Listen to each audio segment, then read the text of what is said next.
All right. Well, we're gonna have to turn that mic on at least for the camera screen.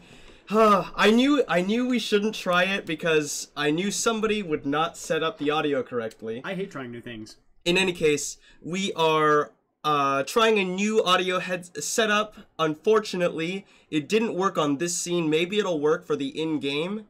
But welcome to OKLCS Spring 2018 Gold Capped Week 2. I'm Alex HNA22, joined by Casey Carrot and Dots. You're gonna need that though once we get into the next scene.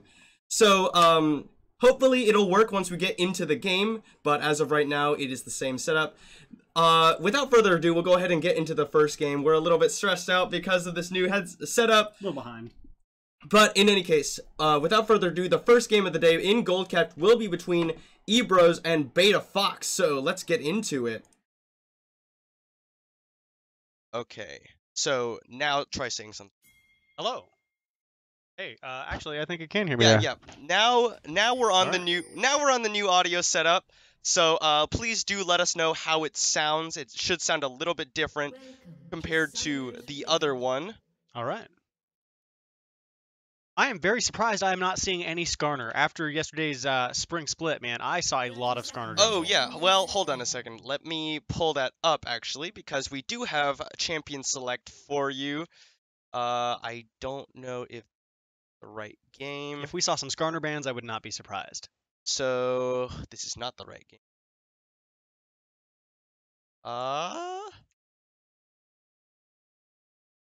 Okay. So, let's take a look. Yeah, this is it.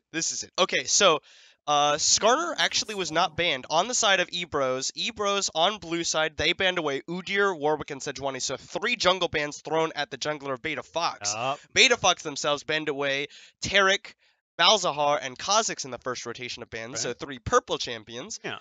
And then in the second rotation of bans, Ebros banned away Varus and Zac. So a 4th jungler plus an ADC. And then Orianna and Syndra taken away from Soul Sephira in the mid lane by Beta Fox. And I'd just like to mention that I'm really sad that Scrambles is not playing Bard jungle right now. Yeah, so there have been some roster switch-ups. They thought it was a face check, but there was a ward here, and now Scramble's going to flash flag and gets the knock upon the Xinghua, and it's first blood picked up for Trance VR. That is first blood. I don't know if you're lactose intolerant, but I don't like cheese either. 2-man cheese. I'm trying. Oh, okay, I get it. Hate cheese. I'm not a big fan of cheese. All right. I'm really not. So Ebros, they will pick up first blood thanks to a nicely placed ward in the Tri-Brush. They see the potential cheese coming out from Wax and Xinghua. Will result in first blood only for Scramble's flash. Nicely done by the Ebros. Soul Sephira walking forward aggressively under Guardian Shinobi, but Guardian Shinobi will get the better end of that trade thanks to the Summon Eerie. But Mercury, knowing that flash invested by Scrambles and he's not already pathing towards the top side, will steal away the blue buff from Ebro's jungle. Guardian Shinobi getting aggressed on by Soul Sephira. That's a stun landing from Brand, but no level 3 means he doesn't have a 3rd ability for it. It's nice to see Guardian Shinobi on an actual mage champion instead of Shen or another tanky champion. Well, he has been playing mid lane for the last few weeks. Yeah, and Nibby is a really strong and safe pick. Oh, speaking of which, we'll go ahead and go into it. Ebros coming into this week 1 and 2 off of a loss to TLP last week. Yeah. Beta Fox coming in at an unfortunate 0 and 3. Yeah. That's okay. Yeah, so both of these teams a little bit towards the bottom end of the barrel, hoping to turn it around a little bit. Ebros, with the loss of Derisive Oxen and Eggplants out, have refilled their roster with some new players. Yeah, and I've seen some teams that were in the last 4 places end up at finals. Uh-oh, Xinghua have to pop that heal. Yeah, the Summoner heal coming out from Wax to keep his support alive. And this is a really annoying bot lane to deal with. Jhin, Xerath. Again, the Xerath support was kind of a thing that people were experimenting with for a little while. But in this lane in particular, neither of them are particularly meta, but you see that combo down. Mercury X does Blast Cone over the side, and now GT0 is out of position. Mercury X is going to land the Flame Breath, and now Black GT0. Exhaust comes down, Summoner heal, but he gets the force shot onto Wax, and it will be the kill. Flashes out. Teleport channeled by C Blebs, but he's able to cancel it. I don't know if it was canceled or if Cho got popping. Yeah, one of the two. But it will result in a kill for GT0 over Wax. And now Mercury X was in trouble. Has to flash out himself. Gracious. Yeah, I'm not used to seeing this this support player. This is new to them. This Yeah. is They Trance have VR. these are 3 new players to Ebros. Yeah, we got with Trance, the loss of some of their players. Black GTO, and Seablevs. But yeah, you're seeing with neither Jin nor Xerath are particularly good right now. Yeah. But in the lane, the two of them together are just so obnoxious to deal with. You can poke them really hard with Yeah. Xerath, which is harder to avoid in bottom lane. You can't even get close to him. Just because of the angle of the lane. And that Ooh. means that Jin is able to get the deadly flourish off very easily. Good trades, but Maokai did miss his sapling in the bush. It was just a hair outside. I wish it had the ward correction for his saplings. That way he could toss it, and if it was close enough to the bush, it would still go in the bush. Alright, so Scrambles looked for some counter jungling, but Mercury X is there, chases him away. Vision denial. This is my favorite gank, is coming in through this bot bush. For some reason, people like to ward the top side bush, the north side bush, and nobody ever wards the bot side, and even when you go in, looks like J4 already has his control ward, so if he wants to gank that mid, he can gank that. Yeah, there is a control ward in that bottom side brush. And it looks like Ebros have 4 control wards in their inventory right now. Good on them. Yeah. The unfortunate thing is, control wards in your inventory don't actually grant vision, so gotta put them down before they're actually useful. Yeah, this Trance VR, he's been getting great poke off. He's been hitting his stuns and his pokes really well. Yeah, as a result, that's a huge CS lead for Black GT0 over Wax. They've been completely Now, zoned. if you're looking, Wax actually has Glacial Augment as his keystone on this Jinx. Oh. So that's a little bit unusual. That's cocky. We've seen some AD carries actually move towards the Glacial Augment Sure. as a keystone, but it's mostly on champions like Ezreal who can very easily apply it from long range, as opposed to Jinx, who really benefits from having fleet footwork because she's a weak AD carry in lane. Really benefits from the extra sustain from fleet footwork, as well as the fact that it gives you move speed for the team fights. I kind of think that he might be regretting his decision to go Glacial Augment in this game. Glacial Augment's more of a mid to late game keystone, and I'm guessing Wax assumes he's going to be, popping off and getting it, because if he's chasing people down, it's beneficial, but if you don't scale up, it's going to be a hindrance. And in part, especially in this lane, which is very poke heavy, Xinghua walks forward. What was he doing? He just walks through all of the skill shots and just dies. Base tanking. What in the world was that? That was bad. This is that new style where you block skill shots with your faces. Okay, so what I imagine happened is he saw Mercury X coming in, but Mercury X was not anywhere near. Yeah, he was clearing and out vision. he was trying to walk forward and get the slowdown, but there was no way that gank was going to work, much less was he going to live through walking through all that. I believe that Beta Fox had their River Bush and their Tri-Bush warded, so Mercury was clearing out that vision to come in and gank properly. And Mercury X not even level 6 yet, so he doesn't even have the Dragon's Descent. Yup. It's just really hard to gank any of these lanes, really. You have to wait for Black GT0 and Trance VR to overcommit before any of that was ever going to have a chance of working. And if J4 even shows himself anywhere near top lane or mid lane, I guarantee Shyvana is going to move to the dragon. Yeah, of course, Mercury X on Shyvana is going to want to prioritize those dragons. Can solo it out very easily at this time. He is level 5 already. What do the extra dragons give Shyvana? Is it attack damage? No, it's actually resistances. Okay. So when they changed Shyvana like a little bit ago, they changed her passive. So instead of giving her just bonus resistances for no reason, Yeah. You gotta earn them. Yeah, you gotta earn them by acquiring those dragons. They do give you a pretty substantial buff to your resistances. Yes, they do. Additionally, her ultimate now gives, instead of doubling her passive's resistances, it now just gives you flat health whenever you ult. So now Seablev's a little bit caught out in the enemy jungle. Gonna just use the Twisted Advance. Gotta dodge this Rupture or else he might die. She's got the ult ready. He's gonna walk the correct direction. Walks down towards his teammates. Nicely done. Now he's actually getting ready to go back in. He twisted he advance onto knows. Mercury He X. There's the knows. ultimate. Here comes Scrambles. Mercury X does have the Dragon's Descent. Will get out to Goodbye. safety, but that means Redwater is in trouble. He's still got Flash. Mercury X trying to come back and help him out. Redwater gonna feast down Oh my Scrambles. It's a gosh. kill and 2 for Ebros. Now they have to flash away Soul Sapphire for the first one on the way in, but Guardian Shinobi coming around. Now TransVR is in trouble. It's gonna get slowed up, throwing out as much damage as he can. It's another kill. Xinghua goes down. Here's the curtain call after TransVR pops the right of the Arcane. Downfall of Wax. Summoner healed, but will he live? He will survive. The Xerath Jin ult combo. Oh, but the rocket will kill VR, and the stopwatch will stop GT0 from taking him out. Nicely done by Wax. Nice outplay. Yeah, especially once Xerath starts getting more than just 3 ult shots, him and Jin get really nasty together, especially with the vision they provide down the lane. Yeah, one of my favorite games of OKLCS is actually towards the beginning of Season 3. Yeah. It's actually, I think, the first game we ever casted of Season 3, where GSM ran a very nasty Jin Xerath combo, except it was mid lane Xerath. And so you just slow them with Curtain Call so that Right of the Arcane is that much easier to hit, and everyone just die in the wake of that of those 2 ultimates. Xerath, during the Season 3 of the OKLCS, Xerath mid was pretty strong. But yeah, you're seeing that combo come out in a different iteration with the support Xerath. Yeah. Pretty even gold lead. You got 2,000 extra on the side of the Ebros. Cho'Gath has his Bramble already. Xinghua is playing way too aggressively in this lane. He's just been getting caught.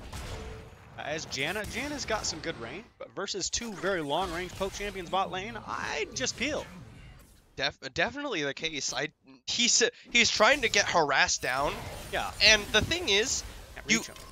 and here comes Mercury. They're gonna get the slow onto TransVR. He's gonna land the stun, and he will flash away from the Dragon's Descent, and will mean a gank. Semi-successful on the side of Beta Fox, and now the Rift Herald going down in favor of Ebros, and now they're gonna look for that top lane. Seabrevs is just trying to stop Redwater from getting away. We'll get the Bramble Smash, Soul Sapphire looking in, teleport coming in from Guardian Shinobi. They're gonna look for the stun. They have the vision. Oh, Cho'Gath. Gonna miss him, Pillar of Flame. He will get flashed away from the Flash Frost. Redwater now just gonna get Cho'Gath ult up in Seablood. 5 seconds. It will be a dragon secured by the bottom lane of Beta Fox. Flash Monsoon from Xinghua, but that means the curtain call is ready and waiting. Wax almost dead. He's got to get blocked up. He will survive through all 4 shots. It's for Mega Death Rocket, just used to try and thin out the wave.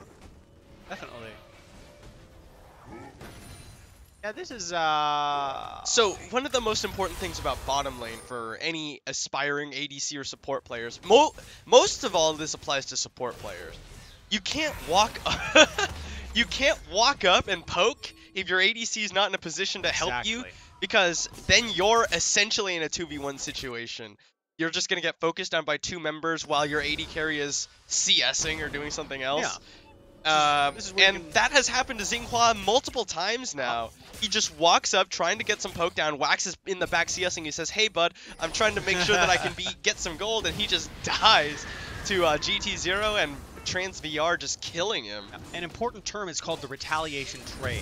Is don't take free poke. If somebody pokes you or your support, you need to poke them back. And if the support moves up to poke, and your ADC is not with you, then you're going to take free poke, and you can't retaliate. You have to be able to put damage equally onto the enemy. Yeah. And in the same vein, the best time to poke is when your opponent can't return it. Yeah, exactly. So, like, when you see the AD carry animate the animation of the auto attack going off, that's when you can go in and get some free autos off. So now it is a 3k gold lead in favor of Ebros. They've got CS leads across the board, minus in the jungle, and that tower first blood. That is a huge CS lead for GT0 over Wax. Hey, but Beta Fox did get the first dragon. They have Shyvana, so I expect the first dragon to go to them. Yeah, and now they've actually rotated their dual lane up to this top lane, trying to push down this tower thing since they've already acquired that one in the bot. They send Seablevs down to deal with the 1v2 situation. And I'd like to mention, Scrambles is the master of not tilting. He may not be the most, powerful player on his team, but he makes amazing calls. But hold on a second. Oh, good flash from GT0. Flashes over the Dragon's Descent. Gosh. Beautiful play. But now Seablev's caught by the Flame Chompers. He's pretty tanky, though. He does still feel the need to flash away. I don't think he needed that to get out. Yep, I don't know who's making shot calls on their team, but that rotation from top lane and bot lane was perfect. The timing was perfect, and nobody missed any CS. It's just textbook. Yeah, Here goes Maokai ultimate coming in, but it's very slow. It will finally catch up to Wax, and that's the Cataclysm finds him, but the Monsoon will keep him alive. Exhaust Summoner Heal comes out. Then they will not get the kill. Nicely done. Xinghua with the Monsoon will keep his ADC alive. There we go, getting that level 6. He can be aggressive with Janna as long as he's got the ultimate available. I don't see a lot of Janna in the gold cap. She's not utilized properly all the time because of the poor positioning. Yeah, and I'm really surprised about that, but here goes Mercury X, flashes over the slow, exhaust goes down, Trans VR gonna get the summoning heal, Deadly Flourish will be blocked by Redwater, but there's the stopwatch. He's gonna chomp him. GT0, he needs one more auto, Mercury X almost dead! He will get feasted, but they trade away their jungler. Now the curtain call comes out, but Redwater does have the rupture, now they have to play dodgeball. Soul Sephira's on his way up here, will get the stun, and that'll be the kill. The force shot comes out, the shutdown goes over to GT0. Oh, hey, and they pop Rift Herald. Man, we're missing so much. There's too much fighting going. Hey, you guys need to settle down with the fighting. Can't watch all of this. And I am really surprised, like what you were saying about how there's not that much Janna being played in Gold Cap, because in my opinion, Janna is one of the better supports to play, not in just Gold Cap, but in all divisions in particular. She's incredible. I'd like to think the top team supports would probably be Janna and Thresh if you know how to play them. I actually disagree. I don't think Thresh is very strong right now. I think Janna is really good just because of how much peel she applies to her ADC and just the strength of the champion in general. If you max Zephyr with the W, and again, granted you're in the correct trading stances, you can just poke down the enemy AD carry for free. Yeah, exactly. Based on the damage that Xinghua's been doing, I don't think he's been doing that. He's probably maxing the Eye of the Storm shield, which is the old way you would play Janna, not ever since they changed her passive so that the bonus move speed she gets is applied as damage to her auto attacks and to her Zephyr, which is why she's so obnoxious to deal with in lane right now. As if she weren't obnoxious to deal with before. And since she's not getting good poke off without taking free poke, the shields, I'm not complaining about it. That's some good... Alright, so they're looking for some slows. There's going to be Deadly Flourish coming out. The stun from Trans VR. Trans VR, there's the Deadly Flourish from Right of the Arcane. There's the poke, and there's the kill! Trans VR picks it up with Right of the Arcane. Now Scramble's going to Cataclysm onto Xinghua. Monsoon used to push him away, but he has to flash out because there's the firing squad from GT0. Yeah, GT's been ulting proficiently. His ults are always on point. He's never out of position with them. Oh, Seablev's going to use the Maokai ultimate, trying to keep him away. And there's the wall coming out. Guardian Shinobi going to take tower aggro, but Seablev's is in a 3v1 situation, getting focused down. There's the blue smite. He's going to die to the Super Mega Death Rocket. The Dragon's Descent will get Mercury out to safety. So Sephira not there in time to save his top laner. Yeah, nice on Merc for saving his ultimate to get out of that turret dive. Yeah, nicely done by Beta Fox. A good 3v1 dive. But now, what can they do for it? Because they lost a tower in the top lane. They do secure one in the mid lane. So if you ever see 3 or 4 people bot lanes, don't send your team bot lane. If that turret's going to fall, move somewhere else and put pressure somewhere else on the map.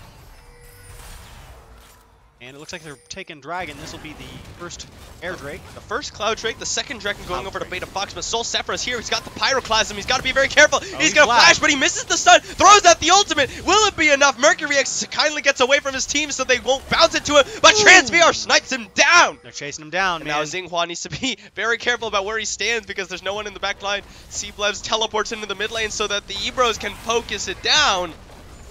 That is going to be all 3 outer towers falling in the favor of Ebros. Ebros, with no ultimates available, they're going to back instead of pushing out that lane and vision in the... Hey, no, they're not going to back. They're going to continue. Yeah, they're still going because Guardian Shinobi had to recall. That's the only wave clear they have, and Redwater's still pushing in the top lane. They're trading an inner for an outer.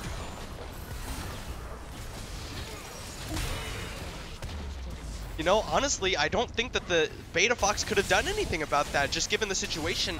Redwater, there's no way he's holding in that 1v5 situation by himself. It's better for him and smarter of him to have gone for that top lane tower, which he will get, but now he's got to get out alive because the Ebros, they're all here. Guardian Shinobi's going to face check into Soul Sephra, but he misses the stun! Ooh, there's the Maokai ultimate coming in, but Soul Sephra's taking a lot of damage. Will it be enough? Mercury from the backside! Superman gonna throw it, goes down. Scramble's gonna die to Wax. Killing spree for the AD carry of Beta Fox. Riding the Arcane, flying across. The Howling Gale goes over the wall. Guardian Shinobi will pop back up with the egg. That's 2 quick kills back for Beta Fox. And Beta Fox turning for that overextension and overstaying on the Ebro's part. A nice collab by Mercury and Redwater to an extent. He didn't actually show up, but he did cut off their escape route. Yeah. Scattered vision throughout the north and east side jungles. Nothing's really available except for Baron here in about 45 seconds. Good defensive ward placement on the side of the Beta Fox. Yeah. Nicely done, knowing that Baron's going to come up. It looks like Ebros have 2 attack damage champions, 2 AP champions, and 1 tank.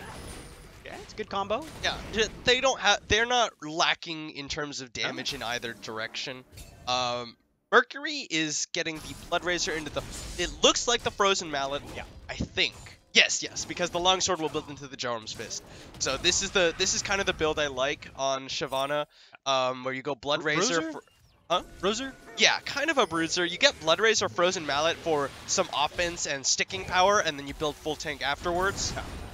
Beta Fox gonna focus down that tower in the bottom lane. The minions are dead, but they've got another wave coming in, and no one on Ebro's even close to responding to this one. So it will be a nice free tower for them, but they've got to worry about that tower going down in the mid lane. A good stun lands from TransVR that will be Wax getting poked down, but Redwater teleported in the backside. Rupture gonna land. He's gonna get the Righteous Glory up. There's the stun from Soul Sephra. He's looking for the beast, but he can't get it. He can't close the gap. The rocket misses, but they will get Soul Sephra in the back line. Guardian Shinobi gets him with a Flash Frost. Oh, that rocket went wide just by a hair. He Just almost a got a hair, kill with yep. it. Almost did. Now Mercury X in the backside. He's going to get rooted up. He's going to stunned up, but Dragon is sent back towards his team. Gets in there. There's the Deadly Flourish. TransVR going to use the Rite of the Arcane. It will be stunned up on Wax. Gosh. Wax got to dodge the last few shots. Oh, but it instead gosh. it takes out Mercury. The 4th shot from the curtain call. He saved it, man. He could have blown all those shots just for funs, and he waited for it. He knew That exactly. was just unloading onto the vulnerable members of Beta Fox, and Ebro snipe them down from long range. They will get a tower in the bottom lane for their trouble. I have seen the name Black GTO somewhere before, and I don't know who that is or if he's played for somebody else before. But his Jhin ults are on point. Alright, so the Ebros, they're rotating to, well, the Dragon's not up, so I guess they're just getting ready to recall. I got that fire lava. Got the hot dragons coming up. The hot one. Yeah, Not sexy Inferno. hot. Temperature hot. Is it temperature hot or is it spicy hot? Oh. It could be the spicy dragon. That's, hey, hashtag spicy dragon. That's the important one. Everybody wants that one. Alright, so Beta Fox trying to secure control over the Baron area. Soul Sephra is here, but he is a little bit by himself if Beta Fox were to find him. Does either team really have a team available for taking Baron this early in the game right now? There's not a lot of attack damage? I mean, what Beta Fox will have a better time of taking the Baron because they have Shyvana, who does a lot of very good DOT. Guardian, or DPS, sorry. Yeah. Guardian Shinobi, who also, with the Anivia, will also be able to just drop the ult and let it stand on the Baron. And Jinx with the early Infinity Edge, by the way. I don't usually see that on her. And Jinx, not the greatest Baron taker, but better than Jhin for sure. Infinity Edge on Jinx, I'm a big fan. I'm not a big fan of attack speed Jinx. I know we talked about this last week. Oh yeah, I mean, of course you want the Infinity Edge on Jinx, and you also want the Double Zeal item, the Static Shiv and the Rapid Fire Cannon, but Wax is so far behind compared to GT0. You see GT0 has 3 completed items. And you can definitely tell when his ult hits. He has the damage to take somebody down. 6, 0, and 3. Yeah, it's a somewhat curious build. He's gone for like the half and half build, which is the Yomu's Ghostblade for lethality and then building towards crit. Crit lethality, okay. So I think there was a period of time where I really liked this build. But I think as of right now, the general consensus is that you just go full lethality on Jhin. I could be wrong, because I don't see Jhin, because I don't think Jhin is a very good ADC. But He's a utility ADC. Kind of, yeah. Doesn't really have utility, but his ult allows him to snipe. Well, he does have Deadly Flourish, which is very high utility ADC. Allows him to follow up from very long range. Now, the Infernal Dragon coming up, and this is the one Ebros really care about. Yeah. And this will be their second dragon of the game. Spicy Dragon. Man, the crit on Jin, though. Hit for about 1,012, 1, 2, 3, yeah, 4 when crit. you get those force shots off on a Jin with Infinity Edge, they hurt. But now look, Beta Fox, they saw Ebros in the bottom side, and that means they're gonna look for that Baron, or at least This is my bait favorite call. No, they're just baiting it. TransVR is about to face check into somebody. Think? Redwater looking for it. He knows. He knows. Land, but he misses the rupture. Righteous Glory's popped on both sides. They silence up Seablevs. He's going to get onto the Janna. And actually, Scrambles is the first one to fall. They use the Monsoon healing up Redwater. And now Beta Fox looking for the fight. 5v4. That's a 5v4. They can easily turn. I'd start Baron. Yeah, no, they're going to go for it. They've got Redwater to feast it down to make sure they can secure it, but it will be a very risky fight with how fed these long-range carries are. Right at the Arcane is raining down. Deadly Flourish will ruin up Guardian Shinobi just in time for Baron to knock him up. When the new objective shows up, you need to turn. Don't Beta stick Fox, around. no, they can't stay. They have to back up. Pyroclasm bouncing among the team. And Redwater going to get burned down. Black GT0 unloading with the curtain call. They're just out of range, and now TransVR comes forward to throw down some hell. Ebros, they're not going to look for the back. They're not going to let them back because they've got Seablevs. Deadly Flourish coming out, looking for the long-range snipes. The Wax will make it back, but GT0 flashes over the flash box. Howling Gale that they get the egg, and that is going to be a dead Guardian Shinobi. TransVR getting run down by Mercury, but he will get back towards his team. Deadly Flourish will root him in place. Soul Severa flashes over the Flame Breath, will get the double kill for Ebros. Nice kill, good turn. And Wax recall trying to push away Seablevs, but the damage is done. Xinghua gets a sneaky recall on the backside, but Ebros will start up the Baron. But they don't have anyone who can really tank it. No, but Seablevs is back. Oh, TransVR almost dying here. Probably should just leave. This is the same Redwater last week who went like 8-0 on Cho'Gath. Yeah. So, I mean, he's having a hard time. It's just hard against the team comp that Ebros have. They have so much peel, so much kite power against the Cho'Gath. Redwater 300 has left the game. Probably just, yeah, it was just a DC. Rage quit. He's back. That is a tank. You just don't get to see pauses during Reap. That's okay. And if I could hear the audio that they were talking about, I wouldn't even mind the pause.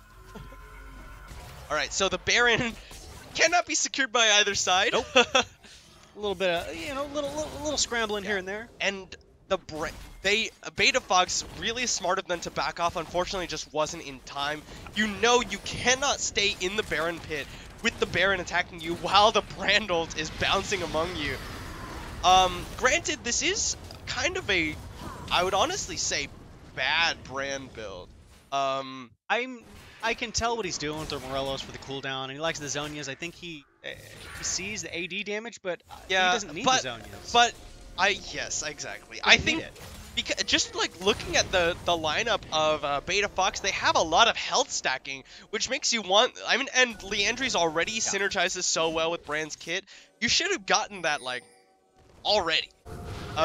It synergizes so well, and it's so effective against Beta Fox already, so why wouldn't you have built it already? Yeah, Brand's not going to be taking a lot of attack damage in the first place, or at least he ought not to be, but Seablev's going to get onto Guardian Shinobi, just going to trade some damage back and forth. Even if Brand does pop a Zonias, you're just going to get the Anivia ult right on top of you. You're not going to be able to get away. So yeah, a little bit curious, some of these builds. The half and half build from Black GT0. Again, not something I'm super well versed in, but in my head, I feel like you should go one way or the other. Yeah. But definitely think that the Leandry's Torment for Soul Severa would be a lot better than what he's doing right now. Like but Ebros, they're trying to sneak away this Baron, but there is a ward in the back for Beta Fox. They know what's happening. They're going to use the Maokai ultimate to try and cut off that corridor, keep Mercury X away, but they're already off the Baron. Yeah, make sure you put that control ward right up next to Baron. Don't put it at the front of the pit. There's not even a control ward in the pit for Ebros. So Ebros, you had 4 control wards at the start of the game. What happened? Keep buying them. Your vision was great. No control wards actually on the map, basically. So, yeah, vision has faltered a little bit. You can tell this is week 4. Everybody's excited. You know, tempers are high. I have also played on a team that has done well, and I've played on a team that has done not so well. And Hey, no offense. Sometimes it happens. You know, there's good and bad, but Just gotta keep like stay focused, keep your good habits going. oh, we got some mastery flash in Anivia level 7. All right, we see what's up. So Soul Sephira finds Red Water on that control work. That's a big Cho'Gath. That's a big Cho'Gath. So gonna be going. Soul Sephira coming in here, Oh, but Mercury's Brand's getting here. cocky. They getting pinched? No, there's no pinching to be going on. They've got Seablevs pushing on the bot side with teleport. I think they know there's a control ward in that Dimple Bush right there. Beta Fox are trying to really trying to force. Oh, that's a good Howling Gale. That means Oh. TransVR has to flash away. Nicely Slow. done by Beta Fox to force that summoner, but it's still so dangerous for them to go for this, and they have to do something now. Either they have to engage or they have to back, because Yeah. Seablevs is on the inhibitor tower. And he has teleport up. Yeah, Seablevs nicely done. He's gonna back off. A little, I think this is actually really smart. Ebros, they're letting him know, hey, they're all coming. Get out of there. Well done. Yeah, Seablev's on the eject control. He has been rotating properly. Like he stays with the team and he needs to be. Oh, this will be double Infernal spawning in 5 seconds, Ebros, if they pick it up. Beta Fox, they're in a tough spot right now. They're rushing the Baron. They know. I would. Ebros are going for this one. TransVR knows, Xerath but getting he's going to picked. be caught. He's going to get the stun onto Mercury X, going to drop down a ward just in time, but Beta Fox, they couldn't start it in Take time. Scuttle. There's a slow onto TransVR, but they can't continue to chase. Oh. Beta Fox, they're trying to rush it down. No. Oh my gosh, they know you can only do it if they're on Dragon still. This Yeah, is but poor the decision. Dragon already gone down. Curtain Call coming out. Here comes the Maokai ult. Roots up 3 members. Right in the arcane. Raining Oh down. my God. Wax is almost dead. Monsoon keeps him topped up, but there's the root. Cataclysm and Xinhua blows to bits. Now Ebros are the ones starting up the Baron. It's already a half by courtesy of Beta Fox. Redwater, this is his time, but he has no flash. Righteous Glory, he's looking for Soul Sephira. The stun gonna land. The Rupture flashed away. And it will be going in! Oh my God! This is the steal! Mercury X gets That was the Baron! incredible. He does get the Baron, and it will mean that the Baron goes over to Beta Fox. They get 2 members with it. Merc X with that spicy Baron steal, and 3 members of the team are gonna get that. Ooh, it's Spicy 2. steal. 2. Oh, he wasn't up yet. They lose 3, but they Janet get the was down. Baron. Nicely done by Mercury X, and honestly, that Baron sat at like 200 HP for so long. Long enough It to just notice. sat there. Yeah. You could see the health bar stagnate. Oh man, and that might have been able to bring them back into the game and prevent the Ebros from pushing straight into their. Yeah. their So with base. that numbers advantage, they are able to get the inhibitor tower, but they're not able to get the inhibitor. So Crack the that base. was honestly pretty worth for Beta Fox, provided they can defend that naked inhibitor. Yeah, that was very nice play. Good descent. Yeah, nicely done by Mercury X to get in and steal the Baron away. So now Beta Fox have a tool to come back in this game. They just gotta use Guardian Shinobi and Wax. The 2 carries of Beta Fox will have the Baron buffs, so they need to group around them, make sure you can peel scrambles off of them, and then really, so Xinhua, his job is to push Seablevs and Scrambles away from Guardian Shinobi and Wax. Wax in particular, because Guardian Shinobi is closer to the tankier side. Wax is the one who really needs the peel. And then Mercury X just needs to be able to push GT0 and TransVR out of their ultimates and push them away from the fight, and then back off so he doesn't die while in the middle of all of the Ebros. It's kind of been happening. That's okay. Jan is easy to pick if you don't position properly. It's just a really hard comp for Beta Fox to play against with what they have drafted in this game. Yeah. They have a very, very close range comp. I mean, Jinx has some good range, but I mean, the Jin Xerath combo has much better range, and as long as you can use the Maokai ult to lock them down and get Brand's ultimate on them as well, that's 4 ults on you, and you're going to go down. Have to play this very carefully. So, Ooh, good crit. yeah, GT0, he's got double Zeal item The in Last addition Whisper? to his Infinity Edge and the Last Whisper. That is a big one. Good choice. Redwater, he's got 1.5 plus the Ninja Tabi in terms of armor items, and then the Warmog's armor, so any poke that doesn't kill him really doesn't matter. I love Warmogs. I'm such a big fan of Warmogs. Everybody hates it. I love Warmogs. Yeah, and normally I do like Warmogs a lot, But the thing about Warmox is really good when you're winning fights and you're not dying. And Jin's critting for 1,000 damage. Uh-oh, Mercury X finds Soul Sephora, but Scrambles is here. He's gonna have to drag his Descent out, but he gets stunned up afterwards. Soul Sephora gets the Pillar of Flame. He's gonna get the stopwatch and the Cataclysm, plus the pop will get the kill. They've already lost their jungler. Now Seedlev's chasing down Wax, who's on the wrong side of the wall. Xinghua, he gets the flash over to the side, and that means he will be able to get peeled off by Xinghua, but Seedlev's now behind him. Guardian Shinobi gets Bramble smashed in. Now the Scrambles in the back. Guardian Shinobi rooted up, Curtain Call coming across, and he will get egged, and he will get scrambled. See what he did there. He got scrambled. He did get scrambled. Alright, so Ebros, they get a 2-for-0 off of a very fractured fight by Beta Fox. Mercury X thought he had the pick, but he was the one who got picked. And then Wax, getting caught out of position, ran the wrong way away from his team, had to flash over the wall, and Guardian Shinobi, not paying attention, gets caught in between the Maokai and the enemy team. That was a cocky move on Shyvana's part, and if there was vision in that bush behind Raptors, it would have been a good move. He didn't know if anybody was there, when the rest of the team was in lane right next to them anyways. Oh man. Beta Fox, the Baron, I think by now has expired, and they weren't able to really close out any objectives with it. I mean, they prevented their base from being pushed in, and they got the waves kind of pushed back out even. River again. They still have, there's no breakpoint though for Ebros yet. They haven't yet cleared the inhibitor. They have cracked the base, but they haven't gotten the inhibitor, and that is a big deal for Beta Fox, that they are still in this game. They don't have to deal with the siege minion. Pressure up. Right, so this is actually going to be Elder spawning here, and it's 3 dragons, 2 of which are Infernals for Ebros. If they pick up this Infernal, or this Elder Dragon, and they push and don't screw up the team fights too badly, they win. Yeah. Easy win on the part of the Ebros. Baron is up in 2 minutes. We got that.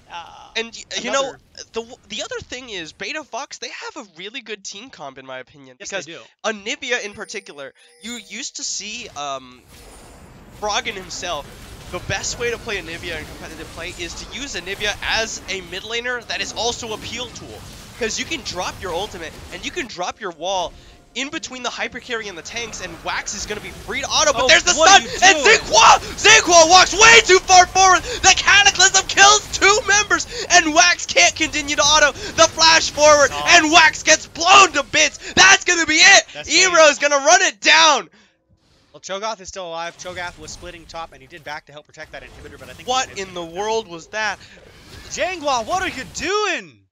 Xinghua and Guardian Shinobi walk forward without their front line, and then Wax on the wrong side of the fight. He's going to flash in for GT0, but he can't get him, and he's going to go down. The Dragon's Descent not going to be enough distance, except for the flash comes out. TransVR looking for the snipe. It's not going to be enough, or will it? The Elder Dragon burns him down, betrayed by his own kind. The Ebros get the ace for 0, and it's going to be the Ebros picking up their 2nd win in the OKLCS. Good job on the Ebros, especially with 3 new members of their team. Nicely done. Well, 4 actually. Oh, yeah. GT0, or yeah, sorry, 3. I'm counting wrong. 3 new members for Ebros, and they come out strong. Soul Sephora 8-2 and 6, GT0 6-0 and 13. Absolutely dominating. Just got to know your win condition. And the Ebros knew what they were supposed to do: poke them down, take them out, and move to objectives. Just honestly, the Beta Fox, they weren't too far behind at a certain point in the game, but they just sort of kept on having these fragmented team fights where Wax is on the wrong side of the fight. Guardian Shinobi's not playing front to back. He's getting caught in the front, trying to look for those Flash Frost to save the fight, but in return, that means he's not able to get the DPS. He's not able to peel for Wax. Xinghua gets caught way too many times, both in lane phase and in the later stages of the game. It will result in Ebros picking up the win. Comes down to whoever makes the fewest mistakes. Yeah, for sure. In the end, it will be Ebros picking up the win. We have a short break before we get into our 2nd game of the day. Thank you all for watching, and we will see you in just a few minutes.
Test. Hello! We are back with OKLCS Spring 2018 Gold Capped Week 4. I think I fixed the audio for the camera scene, so please let us know.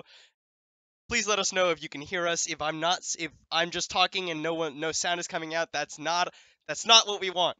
In any case, we just saw Ebros take down Beta Fox to go 2-2 after 4 weeks of OKLCS, and this coming up here is your featured matchup. I'm so excited about this matchup. It is between Nompton Gaming and Reign of Kings Gold. Both teams coming into Week 4 undefeated 3-0. So, without further ado, we'll go ahead and jump into that game. It is between Nompton Gaming on blue side and Reign of Kings Gold on the red side.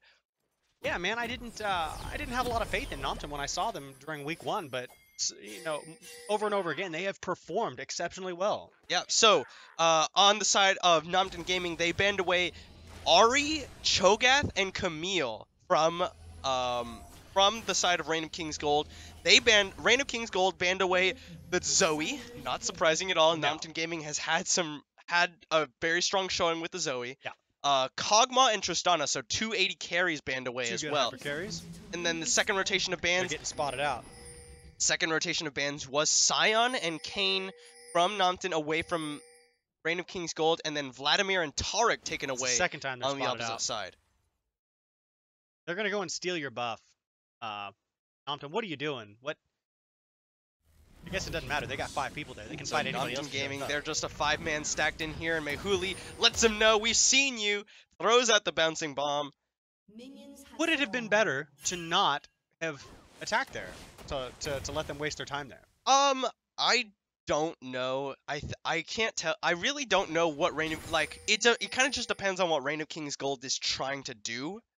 And it looks like it was better to make them leave so that Nyrock on this jungle Wukong can start up this on his blue buff on the bottom side of the map with a better leash. The thing is, I don't think jungle Wukong is very good. Yeah. Which is unfortunate because, again, I'll say it again for any of you aspiring jungle Wukong players who are just like, hey, jungle Wukong is good, shut up. I main jungle Wukong for 2 seasons, and it just doesn't hold up in the current jungle. It's too slow. He's not healthy enough to really clear. But I'm hoping that his team fight. Yeah, that's always what you hope, is that you can get some lucky ganks and start snowballing. And then again, with the team fight, you've got Wukong Yasuo.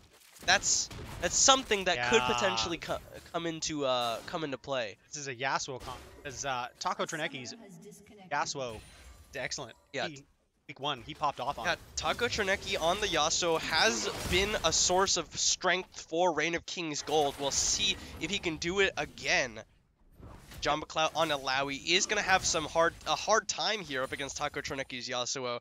He's getting shoved in. Yasuo will generally auto-shove the wave, which is why Yasuo is so... which is why there's like sort of a stereotype about Yasuo dying to top lane. Yeah, it's a 2v2 in the top lane here as Nyrock comes in behind Shikakmi, but Taco Trineki getting caught with the Arctic Assault. Couple more autos, but that's a good knockout. Needs one more to get the stun. They throw us at the wind wall, but it doesn't block anything, and now they're going back in, and Shikakmi has to flash away, but it's first blood. Electrocute picks up the kill for Nyrock. Nice turn, man. I always love seeing a counter gank. If you think the jungler is going to get a good gank, and the enemy jungler is coming up behind you and you don't know, the person who's sneaking up is always going to have the advantage. And also, we've only seen the camera pan mid 1 time, but I'm so excited to see the Mehuli versus Irexi. Like, I'm so excited. Yeah, especially on a flashy champion like LeBlanc, but here comes Nyrock. He's going to have to back away, but thankfully he's playing that LeBlanc is going to have plenty of dashes to get away. So now Nyrock with the 1 kill, which is first blood, in particular onto Shikakmi. That's a refresh in his double buffs and some extra clear time for Nyrock. Man, and that's not just a refresh, man. That's entirely new buffs with a complete. Mehuli gonna get caught by the ethereal chains. He's just gonna flash back over. I don't know who the better mid laner is. Ooh. Some good tentacles. Three big tentacles. Oh, that's tilting. Yeah. Just leaves him at that low of HP for the minions to take him out, deny you the gold. Oh. Do you expect LB to start Corrupting Potion? Oh, I wasn't paying attention enough to the builds. Oh. I don't know, to be honest with you. I think sometimes it can be worth it. Get some good because LeBlanc naturally has a lot of lane power. Because she can set up ganks so effectively just by jumping in and using the ethereal chains. So I think if you just continuously try and poke out Mehuli and then use the corrupting potion to out-sustain the enemy mid laner, Okay. even if you don't have all of the quite as much trading power due to the lack of the Doran's ring, it can work out. Yeah. He actually recalled and teleported back to lane after picking up double amplifying tomes, likely going towards the Hextech Gunblade as his first item. A Loopy gonna get the tongue lash, but he's just gonna get knocked out by blue. Double teleport on the side of Nompton. Like the double. Rexy gonna come forward again. This is the ethereal chains this time, but he will get the proc and the electrocute. Yeah, that chain went real wide. That's a lot of poison bot lane. Oh. Good Right, he snagged him. Test of Spirit onto Taco Trineki. Now Mehuli, gotta be careful though. As Charles Zanson moving forward aggressively. There's the combo from Blue, but Loopy, he's gonna eat the zap. Loopy walks into the Flame Chompers. I'm not sure what he's trying to do. Good trade though. Now Yeah, Twitch took some damage, but he put more damage both on both enemies there. And it looks like both junglers are about to fight top mid lane. So yeah, but what we were saying about the corrupting potion LeBlanc, it's not what you normally see, but I can understand why you would do it in theory. Yeah. So now John McLeod aggressing onto Taco Trineki. There's the ultimate! No. That's not what you don't want to dash in when the spirit is not. up. What in the world? That is the opposite of what you want to do against Alawi. It's cocky. So, okay, so Test of Spirit, it echoes damage. Yeah. When the spirit takes damage, you take a percentage of that damage based on the rank of Test of Spirit. Yeah. So when you dash in and you allow the Q to hit both you and the spirit, you take 1.4, 1.6, something like that, times the damage. Yeah. And that's why you see him blow up, not to mention John McLeod had his ultimate up. Taco Trineki dashes into his own death there. And the damage applies instantly when she hits the shadow, or does it apply after the shadow's gone? So when you're the way Alawi works is that any tentacles that spawn will automatically swing at a spirit or anyone who's gotten slowed by the Test of Spirit after it's expired. Yeah. So he will take so damage. when John McLeod ults, because the spirit's there and Taco Trineki was there, 2 tentacles spawn. They both slam down immediately. Not to mention that he reset them with his W, which means that the 2 tentacles slam down twice each, and Taco Trineki just blows up. Good trades on that LeBlanc. Ziggs isn't a very mobile mid laner. Yeah, he's got to use the satchel charge effectively in order to keep some distance in between himself and the LeBlanc. Jinx out of mana. Alright, so a little bit of a misplay in the top lane for Taco Trineki. We won't harp on it too much because we've been talking about it for a while now, just the mechanics of the champion. But across the board, still relatively even in terms of CS. And, you know, that's what you expect from these two teams. They're both excellent. Yeah, they're both 3-0 coming into this week. Both excellent. Now, Charles Zanson and Loopy taking the time to zone Nailwin and Blue away, but they won't deny too much CS. Nailwin's kind of pushing his lane. I would try and freeze it right there.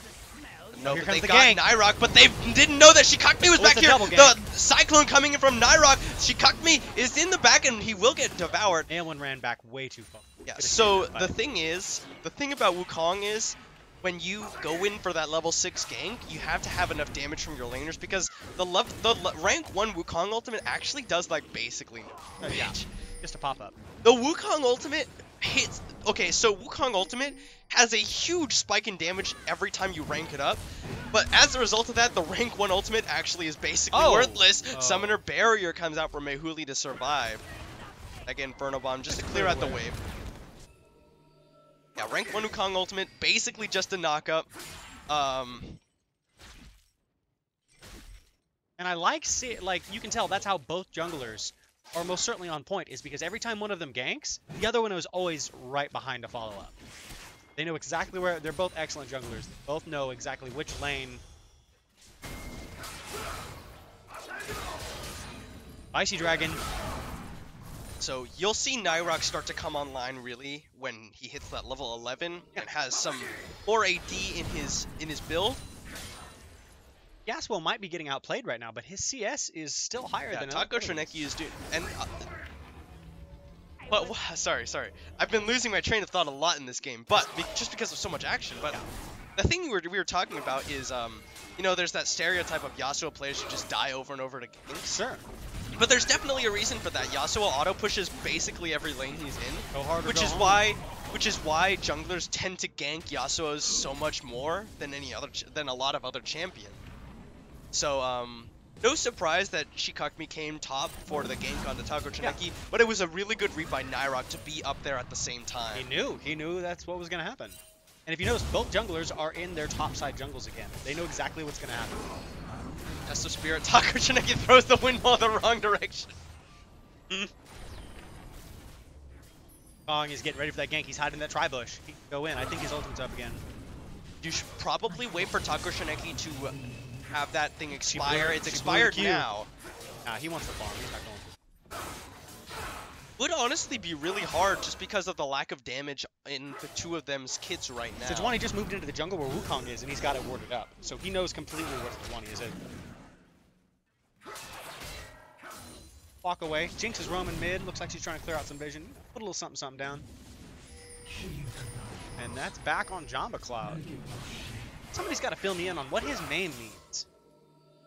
Anybody on the backstory between Jamba Clout? I know what Clout is. Jamba? I mean, I don't know what. Clout is like... It's like your charisma almost. You gotta have clout. Kinda. Right, uh-oh. Blue might be caught here. Charles Hansen throws out the Venomous Cask. Shikakmi gonna look for the stun. The Satchel Charge not being used. The Mega Inferno Bomb just to push Shikakmi away, but it's not a whole lot of damage right now, and that means that the area around Dragon is in control of Namjoon Gaming. Like Jamba Juice. They've got the Rift and the Vision around that first Nailwin dragon. really needs to not walk up here. Oh, Charles Hansen's gonna unload with the spray and pray. There's a lot of damage coming out. They're gonna flash for the tongue lash, and it will be a kill for Charles Hansen.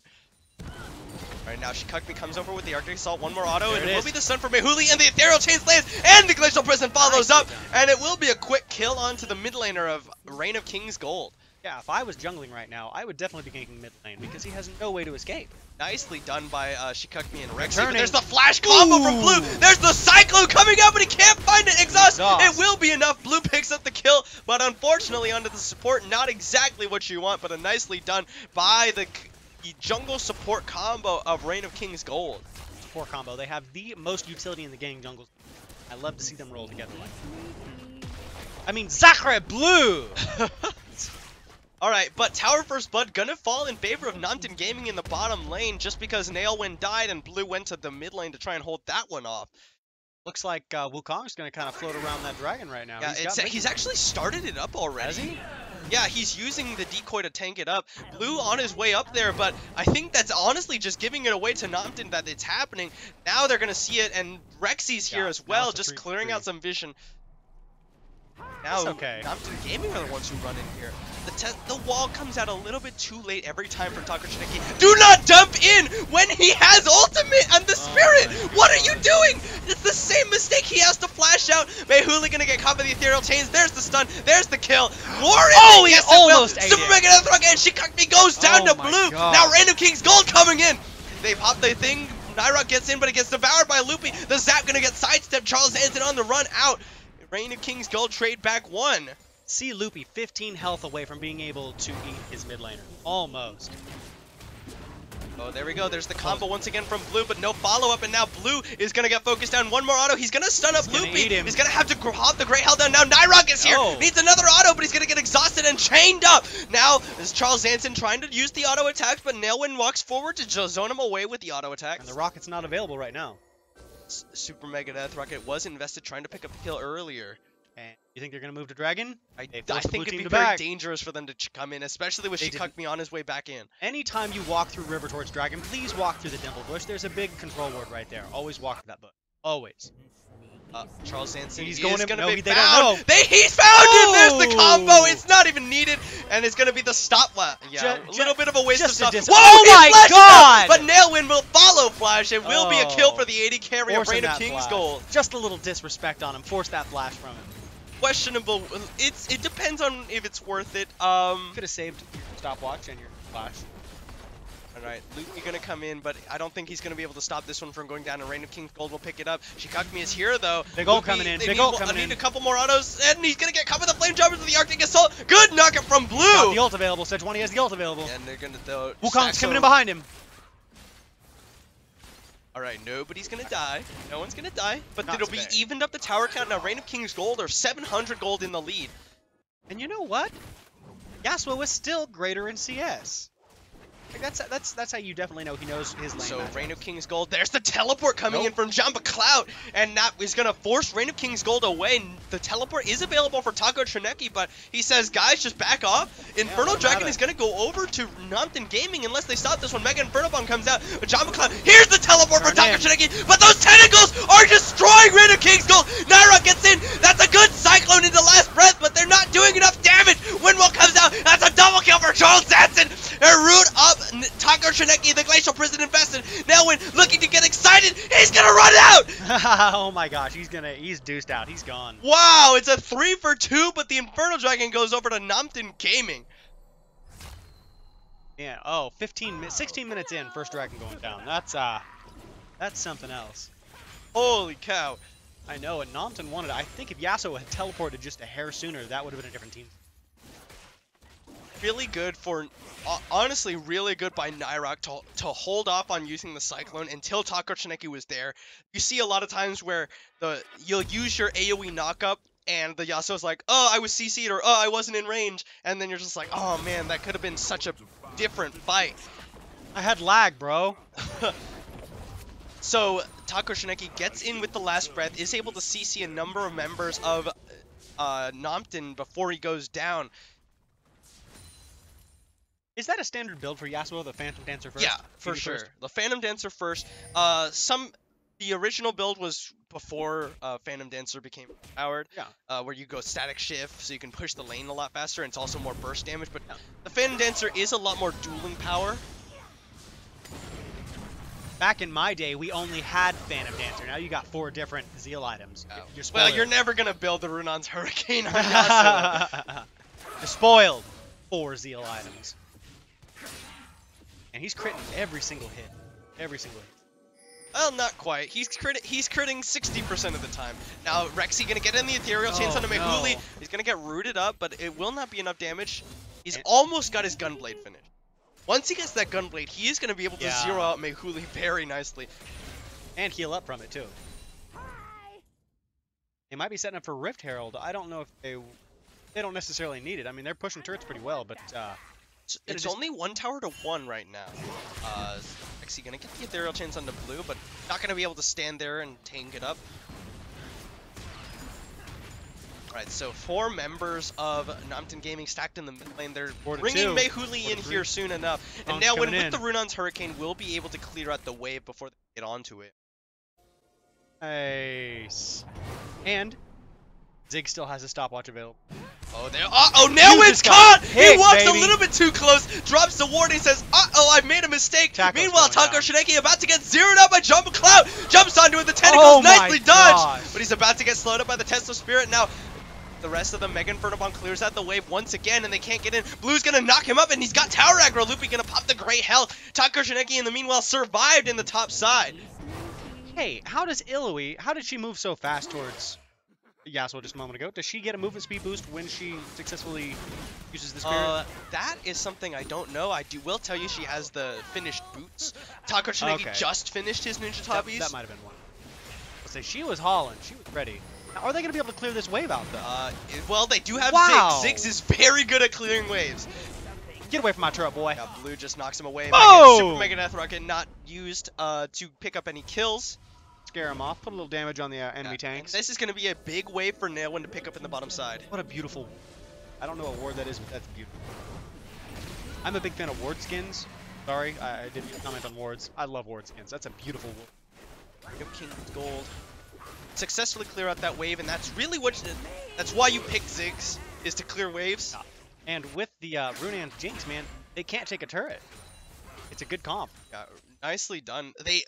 And that's really very good. Yeah. They not only do they have a good team fight power with Ziggs, Alistar, Yasuo, Wukong, just to set up those combos. The Wombo combo, really. Every Alistar's headbutt pulverize combo it's hit every single time, 100%. And then, not only that, but you also have the potential for split push with Yasuo, with the Phantom Dancer.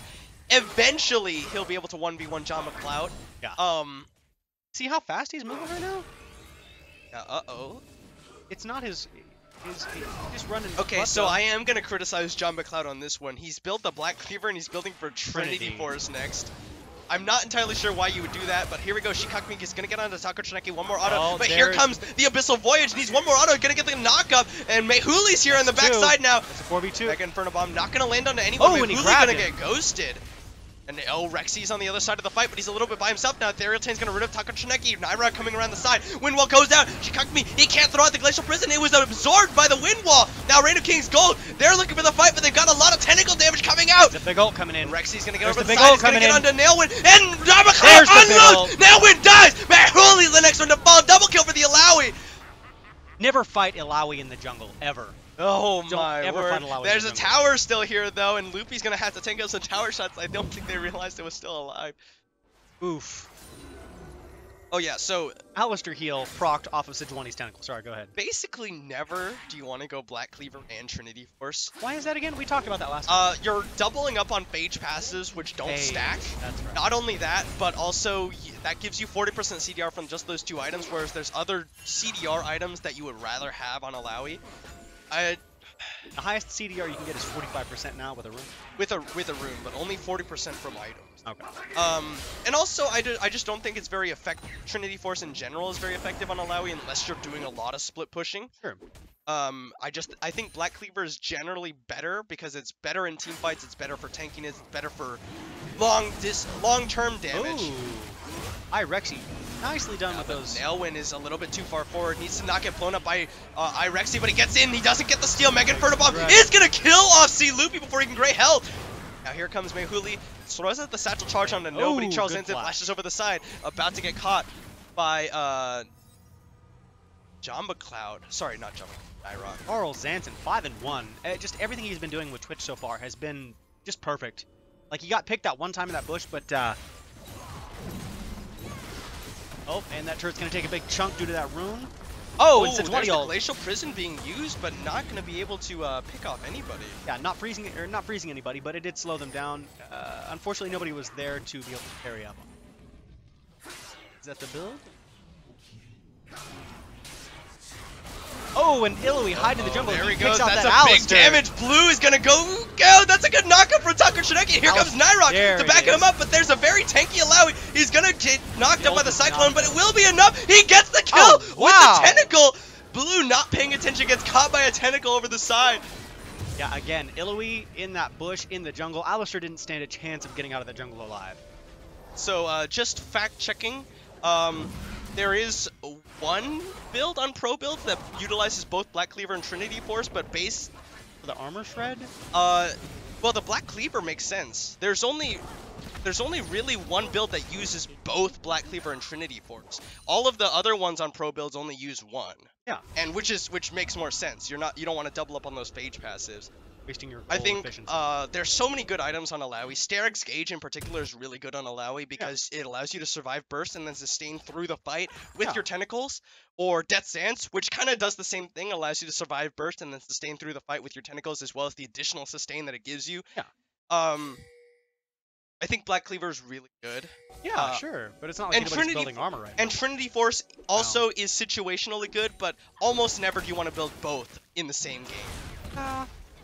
And maybe you got the passive armor from people, Armor Shred from Black Cleaver, but I'd say build Phage, and if you're popping off, build the Trinity. If you're not, build Black Cleaver. Yeah, that way you can still that's kind of fair. Remain relevant. But anyway, Taco Tsuneki does have his double crit item now with the Phantom Dancer Infinity Edge. So he is hitting a spike right now. This is kind of the whole joke about Yasuo is like you can feed for all game, but once you hit 2 items, then you become useful. Now Takuchenki gonna get rooted up by the Ethereal Chains and the Glacial Prison because the wind wall was down.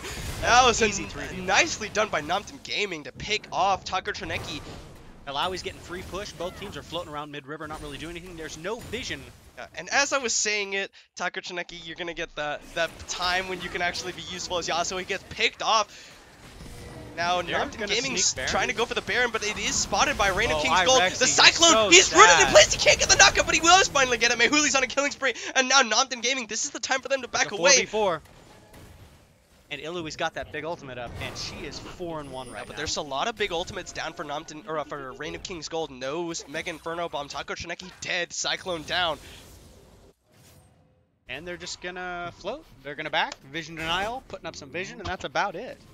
Everybody wants this Baron. They're still, well, it's 3 turrets to 2 now. It's pretty even gold lead. The gold is not, nobody's got more than 1,000 in the other team. And the power differential, it looks like you got, I didn't expect Alawi to be the one carrying. I really expected Irexi to pop off on this game.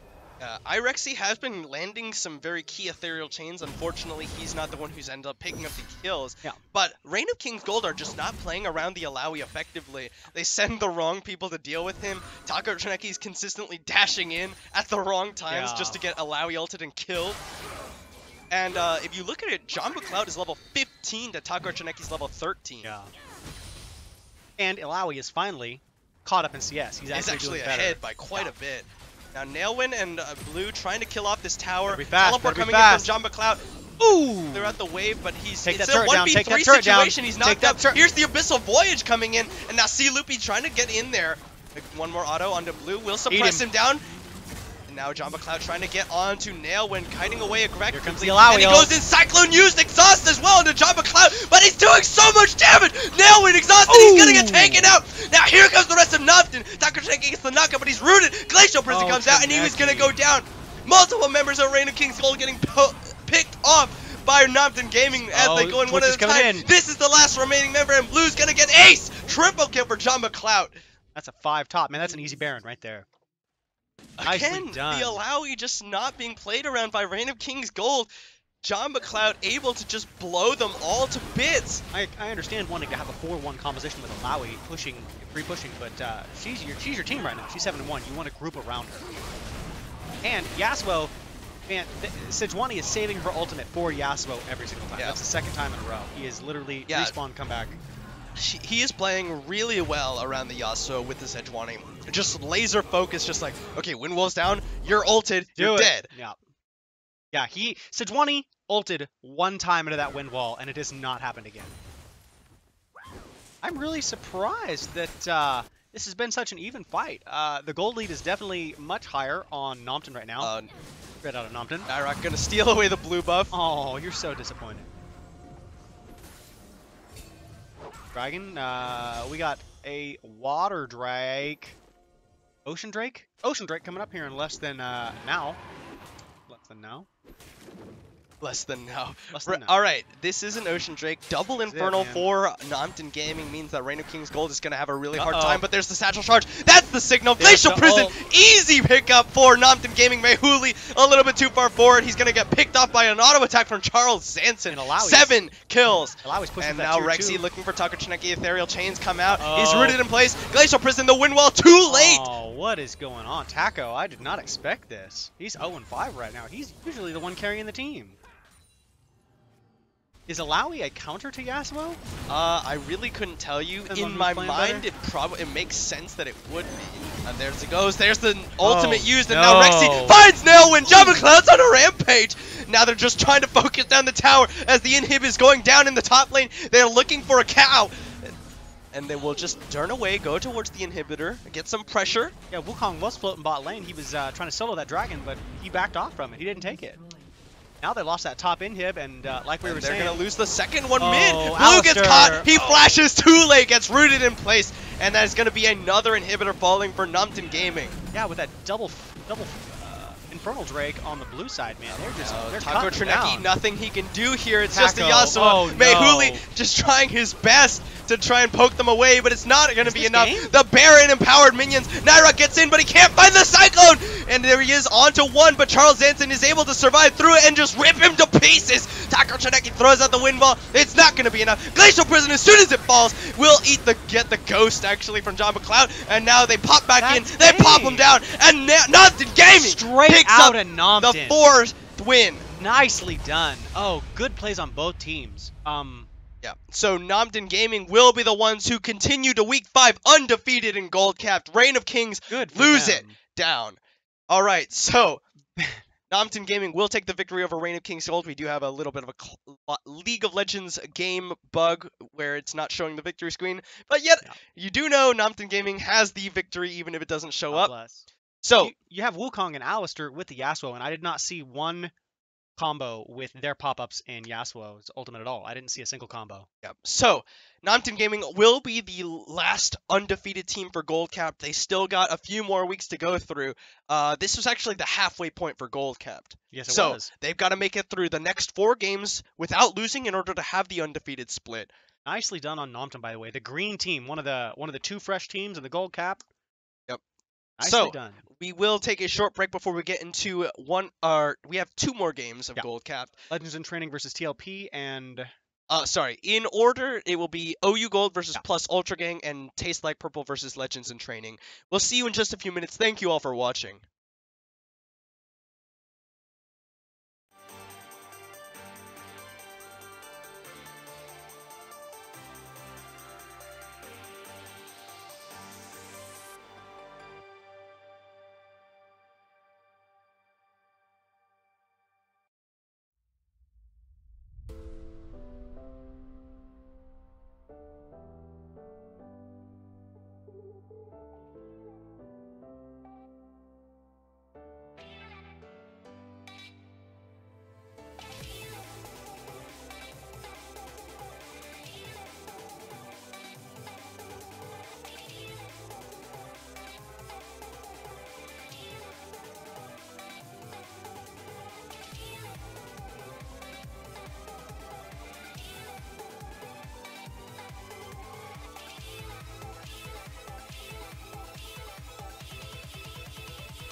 Internet, hello and welcome back to OKLCS Spring 2018 Gold Capped Week 4. We just saw the battle between the two undefeated teams coming into this week, and Nompton Gaming came out victorious over Reign of Kings Gold, so they will be the only team moving into Week 5 with an undefeated record. We'll see if they can hold it for the rest of the split. But as of right now, we're going to get into our third game of the day, which is between Plus Ultra Gang and OU Gold. So without further ado, we'll go ahead and jump into it.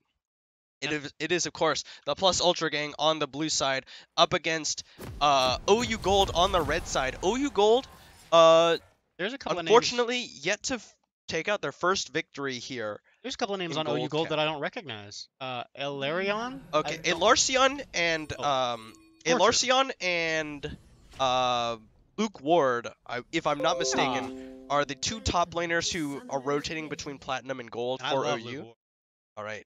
Ooh, almost just run into 5 people. That's why we run down mid and into the mid-river. And then the Plus Ultra Gang, they're coming in 2-1 into this Week 4. Just coming off a victory over Legends in Training last week. Happens. Gold? I like Gold. Alright, so we will see whether OU Gold can pick up their first victory here today. And I love Shen. I love the utility on Shen. Yeah, Shen is in general a very useful champion to have. Know how to play him properly. We'll see if OU Gold can play with it effectively. No, wait, what is this? Is that the ADC sub port going top lane? Oh wow, you're right. Plus Ultra Gang, I didn't even notice, but they're going for the early lane swap.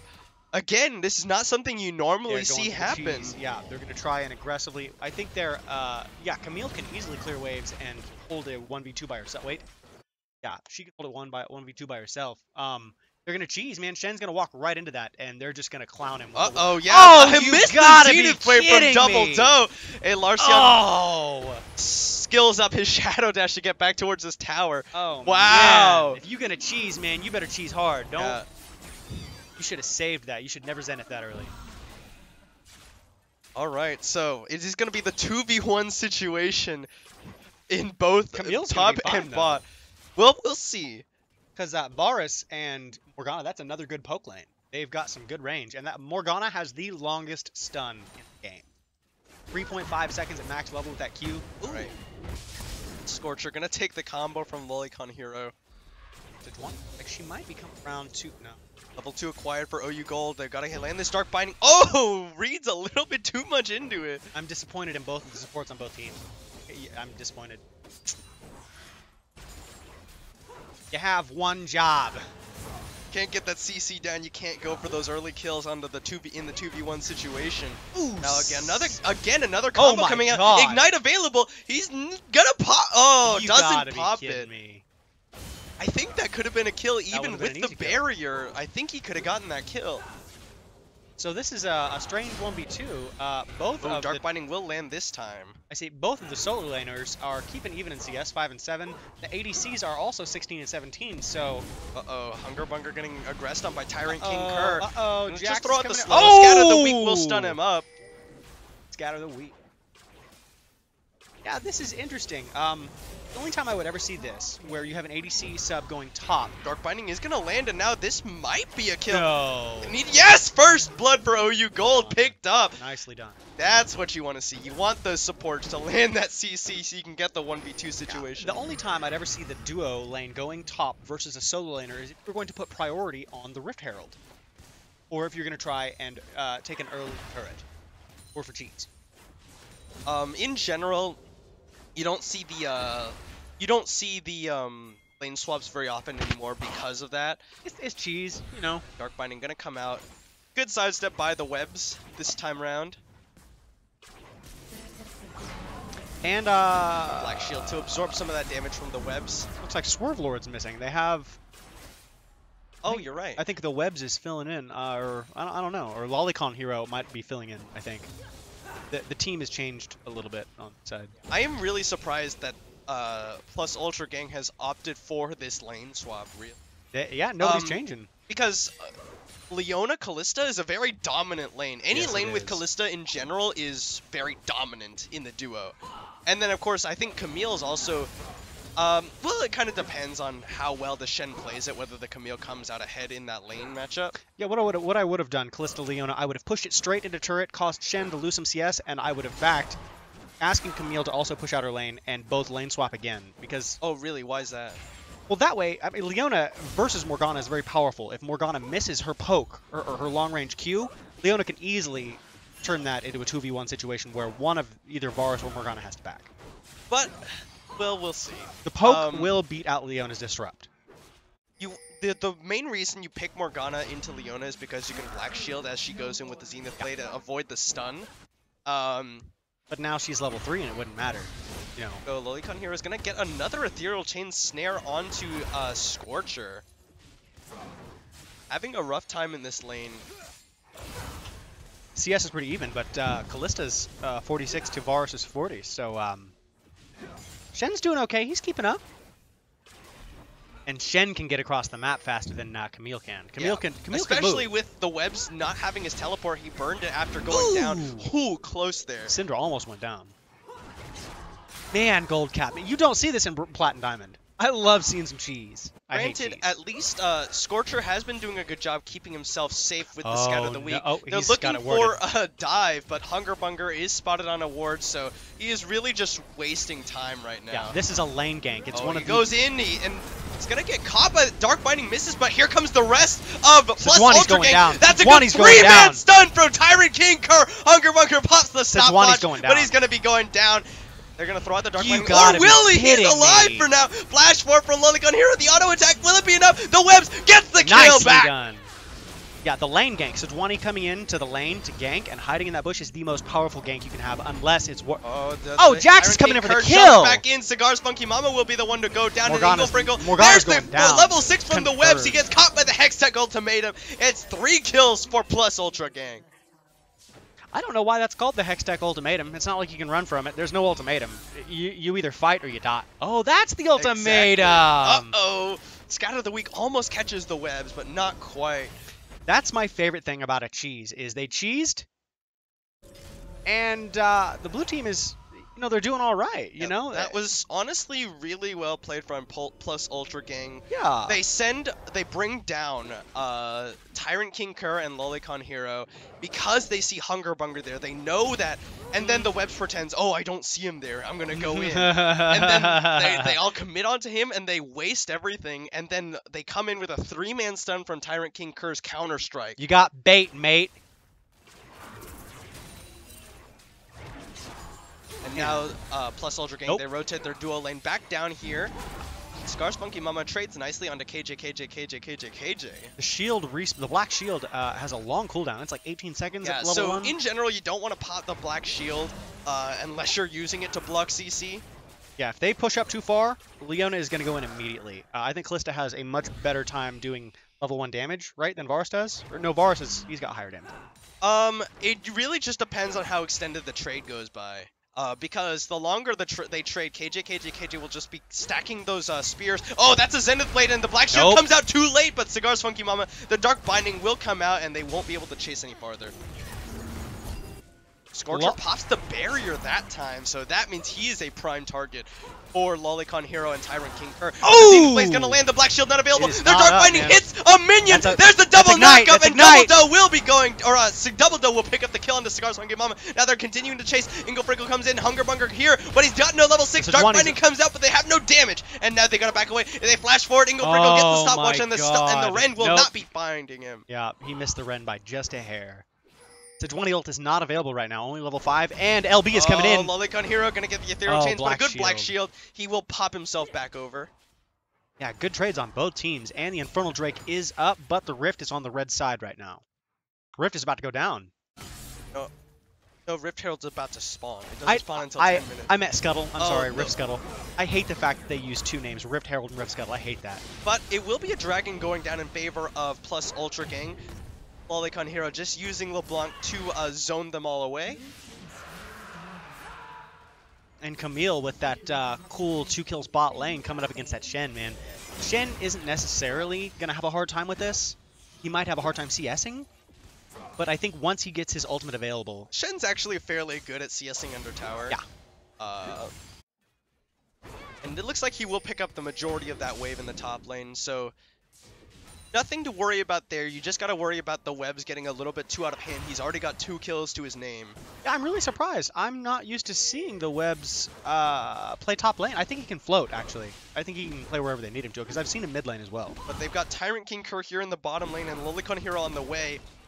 Continuing to zone out the bottom lane of OU Gold, and there's the Zenith Blade. Is gonna land on the non-black shielded target. It's a kill, and the Stand United coming out. No, it was not channeled, and now they're gonna flash onto Scar's Funky Mama. Hungerbunger doing what he can to try and keep him out, but he will go down. They trade 1 for 1. They pick up double though. I'm not a big fan of the stopwatch unless your team is available, because otherwise, if you just use there's the Scout of the Week stun onto Tyrant King Kerr, but he doesn't have the range. Scorcher didn't get the ultimate onto Tyrant King Kerr. Shen is keeping up in farm with Camille. Yeah. And again, it's sort of not anything unexpected, but Tower First Blood will fall down to plus Ultra Gang in the bottom lane. Hugmaw. Larcion, I think it was probably the correct choice not to invest Stand United there. You don't want to give up so much pressure, especially since the webs is shoving you in. Additionally, I don't think there was any saving either of the 2 people there. That's like I was saying, Leona used that stopwatch, but there were 4 members around her. There was no reason to pop it. Your teammate couldn't save you. You mean Boris? Yeah, my bad. Sorry, yeah. There's no reason to pop that stopwatch unless it's, used for your advantage. Otherwise, like the Shen's Stand United, there's no point in using it unless you can do something with it. Alright, the webs is going to jump onto a Larcion here, but a Larcion is tanky enough and close enough to his tower. He actually came out pretty even on that trade. Ninja Tabis will negate a lot of that Camille damage. Boots first buy. I don't know if I would have picked the Tabbies. I mean, it's good. Well, the Tabbies make sense. Actually, it makes a lot of sense. There's 3 very heavy auto attack focused champions on the side of Plus Ultra Gang in the form of Camille, Jax, and Callista. Not Merc Treads, though? Yeah, definitely Ninja Tabbies in this game, in my opinion. That's fair. There's 3 heavy... but there's a good hook shot, and here comes Lolicon Hero. He's going to Shadow Dash Goodbye. through Ethereal Chains, and the Hextech Ultimatum used, and that will be a Larcion going down. That's only 3 people top lane, and the red team's going to send people top lane. Like I said, yeah, but they're late on the rotation. Yeah, I would push mid. Push bot. Don't send people after them. The thing is, they don't have waves prepped. I think that they could have pushed bot. You're right. They probably could have pushed bot, but with all 5 members of Plus Ultra Gang already here. That's 5 people top lane. Go mid. Thank you. Yes, that's what they're doing. Go mid. I mean, send 1 person to clear waves, but don't send everybody. But you got to worry about them pushing for another one in the top lane, because they've still all 5 up here. Hungerbunger's on his way, and so is a Larcion, but Scorcher is doing basically nothing on the map right now, and he's going to be late on the way up here, and another tower's going to fall in favor of the Plus Ultra Gang. I'd like to talk about proactive. Oh, they used that's the Callista ult. Scorcher's going to throw out the Scout of the Week. He's not going to find KJ. No, there's the Solar Flare, and Lolicon Hero is going to find Hungerbunger with the Ethereal Chains. They're going to get a good counter strike in. Shadow Dash being used, but Scorcher will be falling. Or will he? Yes, it will. Double kill for KJ. A Larcion going to jump over the side. Triple kill for the AD carry. Now there's 4 members of the Plus Ultra Gang, 5 members of them in the base. They jump onto Scar's Funky Mama, they flash in, they're gonna jump all over him. And now Inglebrick gets the flash on himself. The Zenith Blade comes out, he's gonna get stunned out. The stopwatch used, Hungerbunger, the Dark Binding will land, but they've got no more damage. Stopwatch with the BM popping that Jinx tattle. Alright, they're gonna try and get out of here. There's not gonna be too much of a problem for Jackson LeBlanc to just hop out. Yeah, that's called an overstay, man. They're sitting there in that base. Oh, Scout of the Week lands onto Lolicon Hero, and he might be caught! Did he DC? He wasn't moving at all. No, I think he was waiting for his distortion cooldown. Didn't have it in time, didn't dodge the stun, and they just chain CC'd him down. Say that was nice taking the first 2. They did crack the base open, right? They didn't take inhib. They did not crack the base just yet. The inhib towers are all still alive. They got some kills. I think instead of getting those kills, I would have rotated to Rift Herald. Maybe. They've got good vision in the north side jungle. It's kind of a hard call. Maybe if they had played that a little better, they could have gotten more out of it, especially with how strong KJ is right now. Yeah. Did you say KJ? It's KJ. Oh, my bad. I apologize. All right. So really behind basically in every position are OU Gold.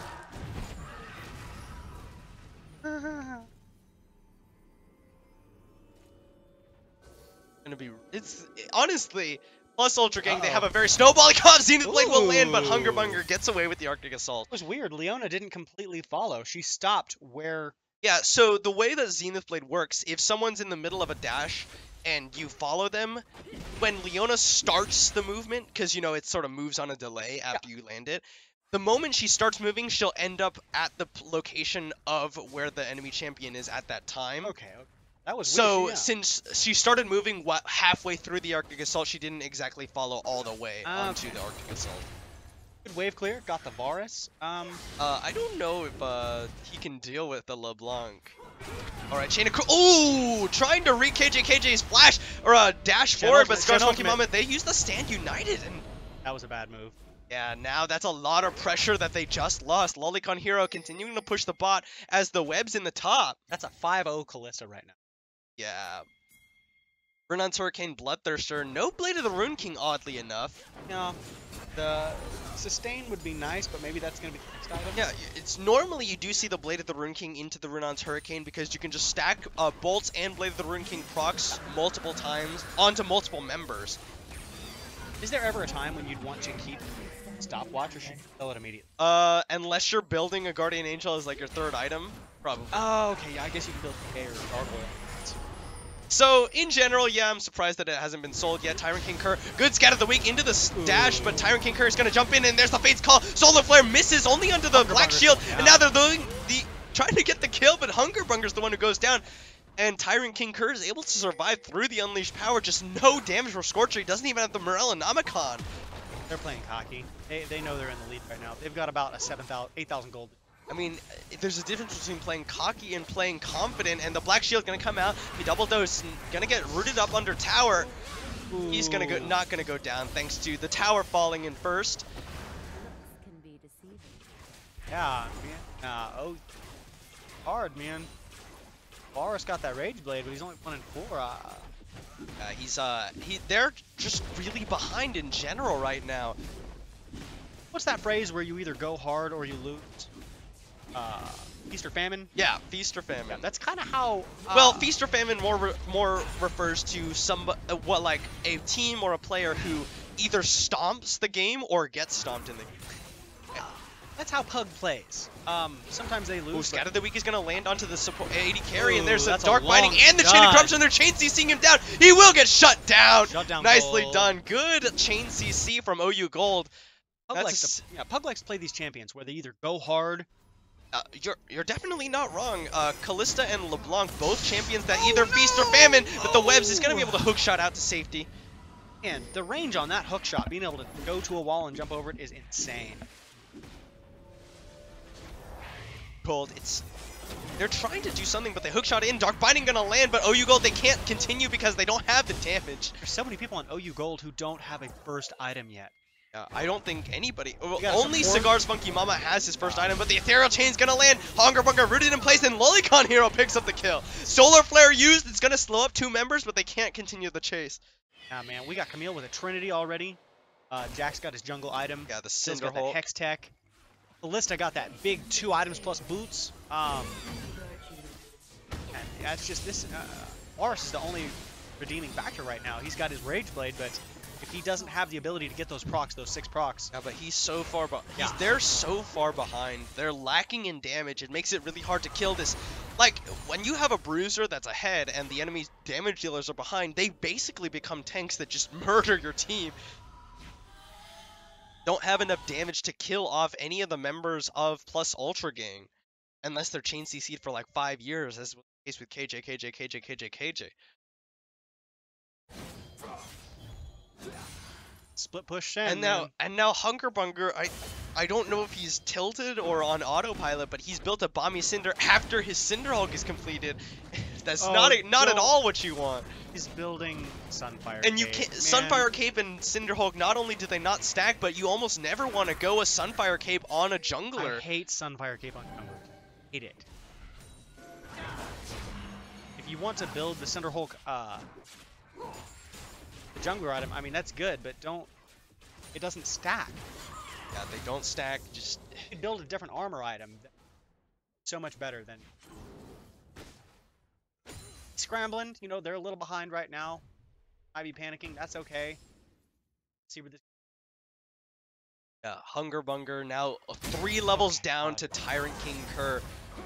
Level 8 to level 11 on the side of the Plus Ultra Gang's jungler. Shauna, such a powerful support. Yet to see, I've seen 1 or 2 bindings. And there's the Rift Herald popped in the top lane. This is going to be the beginning of the end as the base gets cracked. Now KJ gets caught by the Arctic Assault, but they fake call him in. They throw him into Hunger Bunger with the Black Shield, but there's a lot of damage going on to Cigar's Funky Mama. Tyrant King Kerr will get stunned up, and KJ falls!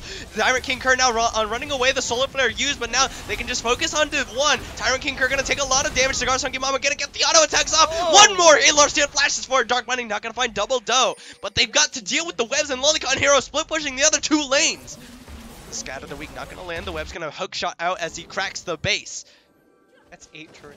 A double dough goes in onto Hunger Bunger. Lolicon Hero gonna land the Dark Ethereal Chains. The Black Shield will not be enough to keep him alive now. Double dough flashes out to safety. Cigar's Funky Mama Piercing Arrow not gonna be enough. Double dough is so good. Casey Barnwell always knows how to get out. He can engage and then disengage. That's one of his strong points. I've seen him do it with Garen. I've seen him do it like he's such an efficient player. So OU Gold, they've lost 2 inhibitor towers, but lost no inhibs yet. 12,000 gold lead, roughly. Okay, approximately. Yeah. This is a rough one for OU Gold. Damn, Pugs got their boots. This is a stomp, and It's now, yeah, almost 12k gold in the lead are the Plus Ultra Gang. 8 towers to 0. OU Gold, ever since they read Hunger Bunger in that bottom lane and got those 3 kills. Syndra's got boots. Yeah, and Scorcher, he's split his build. He's trying to do as much damage as he can, but he cannot find it. Yeah, there's no. It's just so far behind. And the thing about Syndra is she also is. First off, I think Syndra is relatively weak right now. Yeah. But also, it's just. Got that big rod for the damage. Like she's trying to build spells for that cooldown. She just can't get her ability. And this is the icing on the cake. The triple Infernal for the Plus Ultra Gang, secured by the Rend. That's just. But it's not over yet. Yeah, it's not quite over, but They're taking, I don't see how OU Gold can come back from this one. Plus Ultra Gang moving straight to the Baron. There is a ward on it, but Plus Ultra Gang doesn't care. OU Gold gonna maybe look for a last-ditch fight over this Baron. And it's going down so fast. That Baron is. There's a Larcian. He's gonna dash onto Lolicon Hero, but I don't think he can stop anything. And it's gonna be smited, and it's gonna be rended. Now OU Gold just have to back away, but the hook shot comes in from the webs. They scatter the weak him up. They flash forward. Chain of Crushing being used. Solar Flare gonna root up. Hunger Bunker and Inglefrinkle will get rended down. Now they go back in. Hextech Ultimatum used onto Cigar's Funky Mama, the Glacial Prison. They will focus down the webs, but he gets jumped on by Tyrant King Kerr. The Rend rips out the spears from Hunger Bunger. Now Lolicon Hero trying to backdoor this inhibitor. Alarcian getting juked around. Goodbye. The BM, bro. KJ with a BM. And now they're just gonna end this one. Tyrant King Kerr using the Counter-Strike just jumps onto Alarcian with the rest of Plus Ultra Gang in the backside. Scorcher doesn't have the Unleashed power, so there's basically no threat from OU Gold. Inhibitor falls in the top lane. The Inhib tower falls, and they're gonna focus down the mid inhibitor. Fun fact, this is the first Gold Cap game outcasted where there's dragons in a row. Is that true? Whenever you get 3 air drakes in a row, it gives you a fancy Yeah. KJ will they rip apart Cigar's Funky Mama. They're going for more. Double kill goes over to Lolicon Hero. Now they're just continuing to stack them up. Hunger Bunker can get rended, and will he get down? Yes, he will. Triple kill goes over to Lolicon Hero. Stand United on the Scorcher, and there's a quadra kill, but will it be enough? Lolicon Hero almost goes down. They're trying to give him the pentakill. They jump all in, but they will get aced actually. Triple kill goes over to Alarcian. Everyone goes down on the side of the Plus Ultra Gang as they go for the dive. OU Gold, they're gonna... Alarcian, the only remaining member on the team player on the map. He's just gonna try and clear out as best he can, but that's 3 inhibs down. That means the double super minions going down in all 3 lanes. The inhibitor, or the Nexus Tower is gonna fall. Even though the entire enemy team died, they had so many minion waves from all 3 lanes coming to attack that. This is rough. Attack that up in your face. Syndra doesn't even have. She got Morellos. Syndra has Morellos. Yeah, and it's just so. It's the just so late. They're so far behind. I don't want to say this, but Callista is so tanky, and she's not tanky. Her Bloodthirster is just overhealing her so fast that they can't put damage on her. Yeah. Callista, with that 3rd item, look at Callista's build right now. Yeah, I see it. Zhonya's, Guardian Angel, And Nashor's Tooth. this is honestly just a little bit excessive. It's a cheese, man. No, it's not a cheese. It's beef. She sell her items? She had a Bloodthirster. Yeah, she sold all her items and bought stupid. How disrespectful. God bless. We could have ended that. God bless.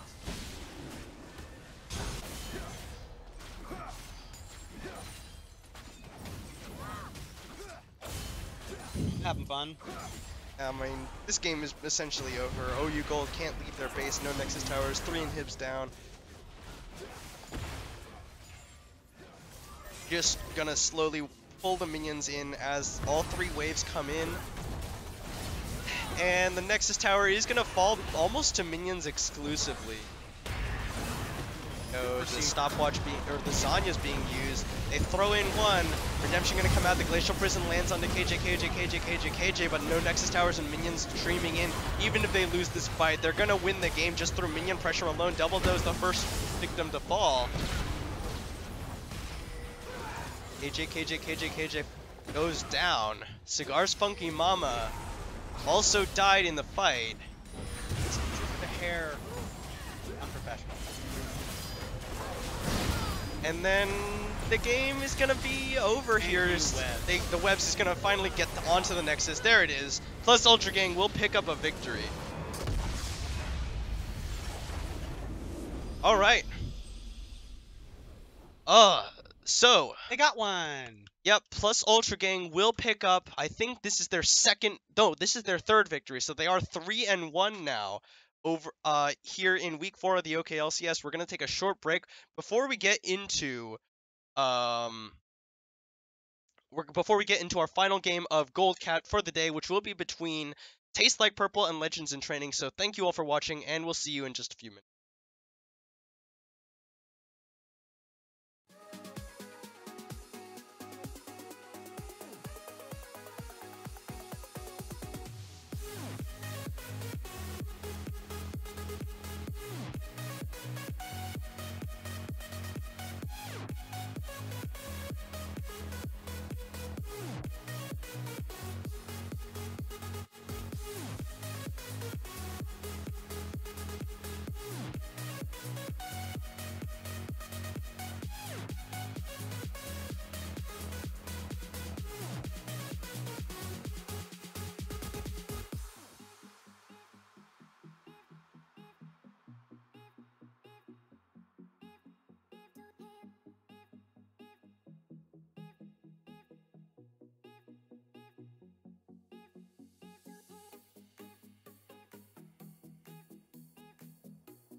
Internet, hello and welcome back to OKLCS Spring 2018 Gold Capped Week 4. We just saw Plus Ultra Gang take a victory over OU Gold, and we're about to get into our final game of Gold Capped of the day, which will be between two I love these teams. two long-standing Gold Cap teams, which will be Taste Like Purple and Legends in Training. So without further ado, we'll go ahead and get into it. It is, of course, Taste Like Purple on the blue side, up against Legends in Training on the red side. Oh, and Dustball's got Dapangu. I love the dab penguin, man. Man, I think dabbing is just so honestly. Bring back the crotch chop. Okay. I've had to reevaluate my opinion. I dab ironically, but unfortunately yeah? my irony has become seriousness, and I love dabbing. Here it comes. Here it comes. Man, Thresh, throw that hook out. Thresh, throw that hook, man. Grab somebody. No, Come on, baby. I don't think they know that anyone's there. Neither team really knows. The first where team the to step team... out. Oh, no! There you go. Vault Breaker being used. Good Aqua Prison under 3, but the hook shot finds nobody. The Shadow Dash catches them all. Cybersex goes in. Tyvery gonna go down to the Ignite for first blood from Sir Schmo. They flash away. Cybersex goes out. Danny Phantom now trying to do what damage she can. Charm misses. Flash Aqua Prison flashed away from by Danny Phantom, and it will be first blood and a lot of summoners blown. Or Legends in Training. Good God. Oh, I was about to say, yeah, the first person to leave that bush, their team is going to lose. Holy that cow. Fight, yeah, that was rough. I was about to say, Thresh, man, just throw the hook out. I know you want to start Flay, no, but he didn't know where, neither team really knew where the other team was until he stepped out of that brush. Alright, so, that was an explosive fight, but anyway. That was rough. Bans for this game: Brand, Fiddlesticks, and Zoe banned away in the first rotation by Taste Like Purple. On the other side, Legends in Training banned Zach, Warwick, and Vladimir. So we got some mid laners and junglers getting banned out. Yeah, it could be the support Fiddlesticks, just as a surprise thing. But then the second round of bans, Zerath and Vayne banned away by Taste Like Purple, and then Sejuani and Malzahar taken away on the side of Legends in Training. I'd like to mention how much I hate Fiddlesticks support. Oh yeah, it's really annoying to deal with in lane, but Nami is a support that I actually like a lot. I think she's fairly close to seeing a resurgence. She's very aggressive in lane, very lane dominant. I would argue even more so than Janna and Blue, because she has the sustain through the ebb and flow heal. That also serves as an effective poking tool. Yeah. I love the heal poke. I love the heal poke. And you know, with Monoflow banned, she doesn't even run low on as quickly as she used to previously. No. And I'm not surprised about the brand support. Schmogan loves his brand support. Wow. And first blood for Sir Schmo results in him picking up a corrupting potion on his first recall. Wow. So Legends in Training bottom lane should have a very dominant laning phase for the bottom lane. I wouldn't be surprised. This is generally Thresh will beat a poke lane like Nami, but if Nami uses her Aqua Prism properly, she can turn fights. But you have to use them. Sure. So, and the other thing is, she took Aqua Prism at the level 1 for that fight. Invade. So she's not going to be able to harass with the ebb and flow. But good hook shot catches Cybersex. That Vault Breaker comes out, but they block all the auto attacks, and Cybersex will live. Done. Nice Spirit's Refuge from the top laner on the side of TLP. Holy cow. And Jinx pushing a little bit because they know the enemy jungler is top lane, so they are free to push without getting nice sidestep on that death sentence. No, Schmogan at level 2. Doesn't have that 3 yet. And look, Sox is already looking for a roam bot. Doesn't look like they're going to be able to find anything. Sir Schmo might be telegraphing this a little bit. Yeah.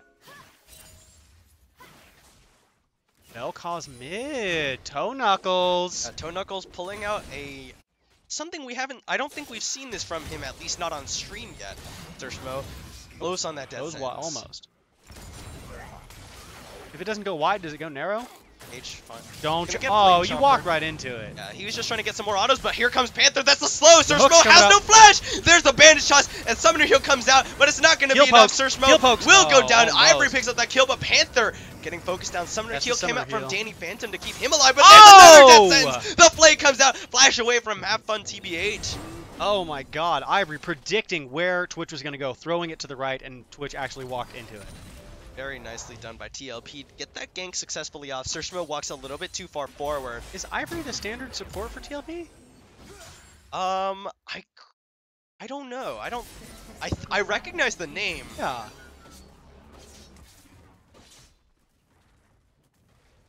Nicely done.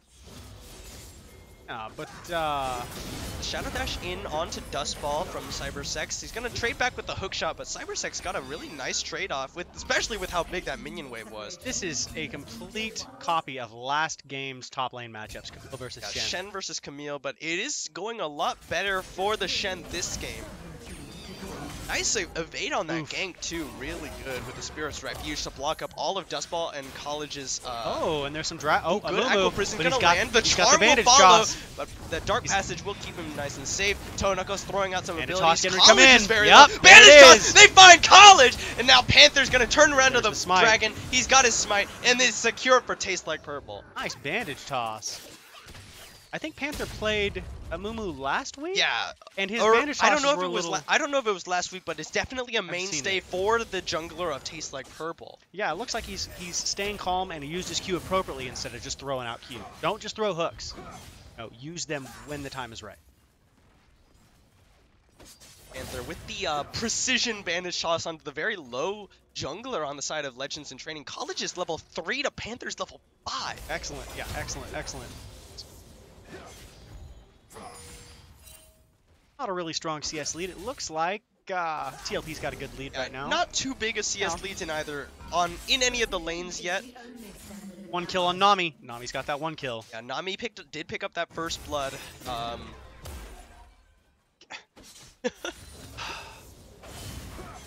mean, if for lane dominance, especially in the bottom lane, I can see why it would work. And especially, I also think it was probably the only thing she could have bought. 450 gold? With only 400 gold, 400. you can't upgrade your support item. I'd have picked up the Fairy Charm. Ooh, good Aqua Prison onto got Danny there. Phantom. Dark Passage will get her out, but that was a lot of damage. Yeah. I probably would have gone with Fairy Charm boots. Well, that's 425. I just...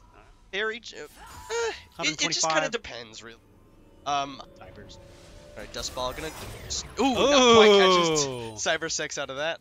And the Comet went out, too. So things gonna calm down a little bit here. TB Honest Fam, what's his clan tag there? Top? That Yes. ass. Oh, man. Ooh, heel pokes. And a Mumu sneaking up into that control warded Panther's Tribush. looking for another thing. Here's the lane gank. Here's the lane gank. It's because so oppressive. Yeah, with how aggressive the bottom lane of Legends in Training are playing. And Ari's going to come that way too, man. She snuck around that control ward. She's coming that way. It's going to be a counter gank. There is No, it's warded. hanging She's going to around. get spotted out. They're going to know. Yeah, they do know Sox is here, but they don't know that Panther's here with his Curse of the Sad Mummy available. And they could just throw the Dark Passage backwards, pull him in as soon as Sox comes in, but Sox is going to back away. Yeah. Now here he comes, Panther going in. Oh, good Aqua Prison will stop him. Flash Death Sentence not going to have the range either. Nicely done by Sir Schmo. Don't just throw hooks. That's 2 hooks. Don't. No, that was so well played by Close. Sir Schmo. Throws out the Aqua Prison just to keep him from coming in. Yeah. We almost had a 4-man bot lane. And bye. Oh, there we go. Sox goes in, doesn't find the charm, but the Death Ends will. They flay him back into tower range. He's going to have the Spirit Rush out, and that will be TLP surviving another gank in the bottom lane. A little bit of heal. A little bit of heal. That's okay. Vel'Koz also has good wave clear, correct? Yes. Once you that's get 3 people on bye right once you there. get a few points in there. Oh yeah, there's 3 collapsing on 2v3. College in the top lane. He will get back toward Dust Ball, but not what we're seeing on the screen. Just look at the map. And Sox has not lost much CS. It looks like that wave is frozen right in front of his turret. Is popping that vision cone to make sure she can gank. Probably coming in behind Vel'Koz. Sox is gonna land another charm, but they're not gonna go too hard for this one. Ivory looking. He's got his level 6 now, so the box will be available. Danny Phantom is right now. Looks like Amuma's going to cheese up, but that is a warded top riverboat. There's the Shadow Dash in because here Don't comes throw it, Panther. don't throw He's it. gonna go the hook shot. The There bandage toss it lands is. afterwards, and the Curse of the Sound Mummy will be chained in. Aftershock, Death Ball 1, flashes away. They're 2, gonna flash forward for him. 3, There's the Hextech Ultimatum, 4. but Panther will pick up the kill and Stand United Oh will keep him my alive. god, what a great ult on both of their parts. Beautiful play by Taste Like Purple. Double Aqua Prison lands, and they flash a forward. flash. Have fun with the Summoner Summoner Heal exhaust. and Exhaust. That's so super Oh. aggressive by the ADC of Legends in Training. Yeah. A little bit too aggressive. Yeah, they committed to that, and it might not have been the right choice. Yeah, with Summoner Heal and Exhaust available for Taste Like Purple, that's never the play you wanted to go for.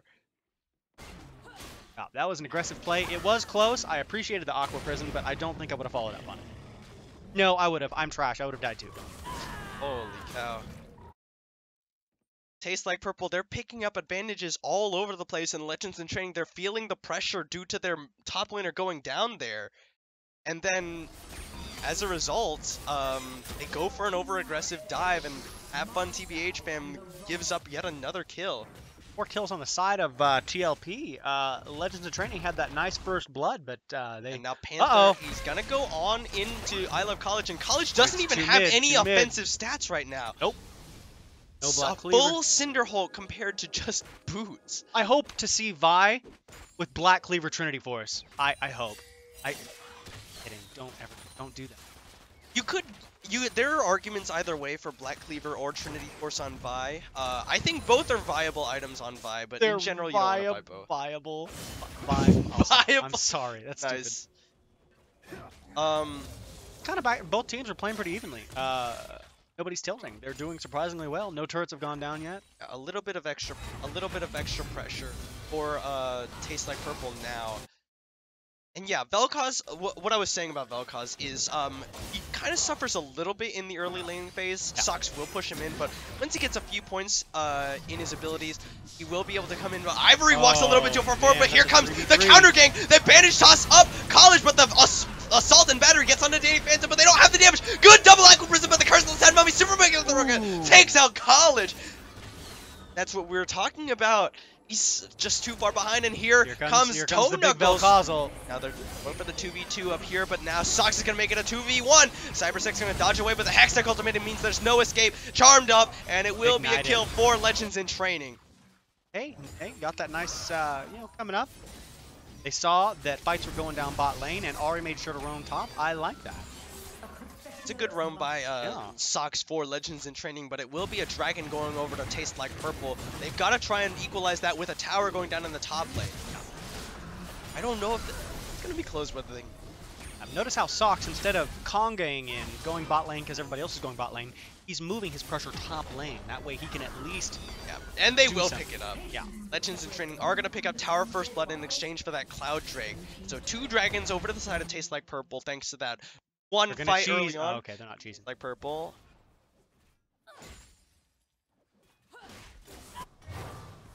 Oh, I'm waiting for this first big Vel'Koz ult. I'm ready, man. The true damage. I am a really big fan of Panther's play in that fight. Yeah.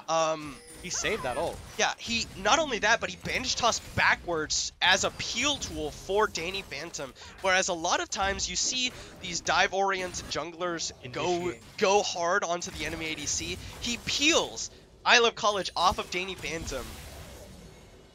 It's just really upfront play. Sorry, what is the word?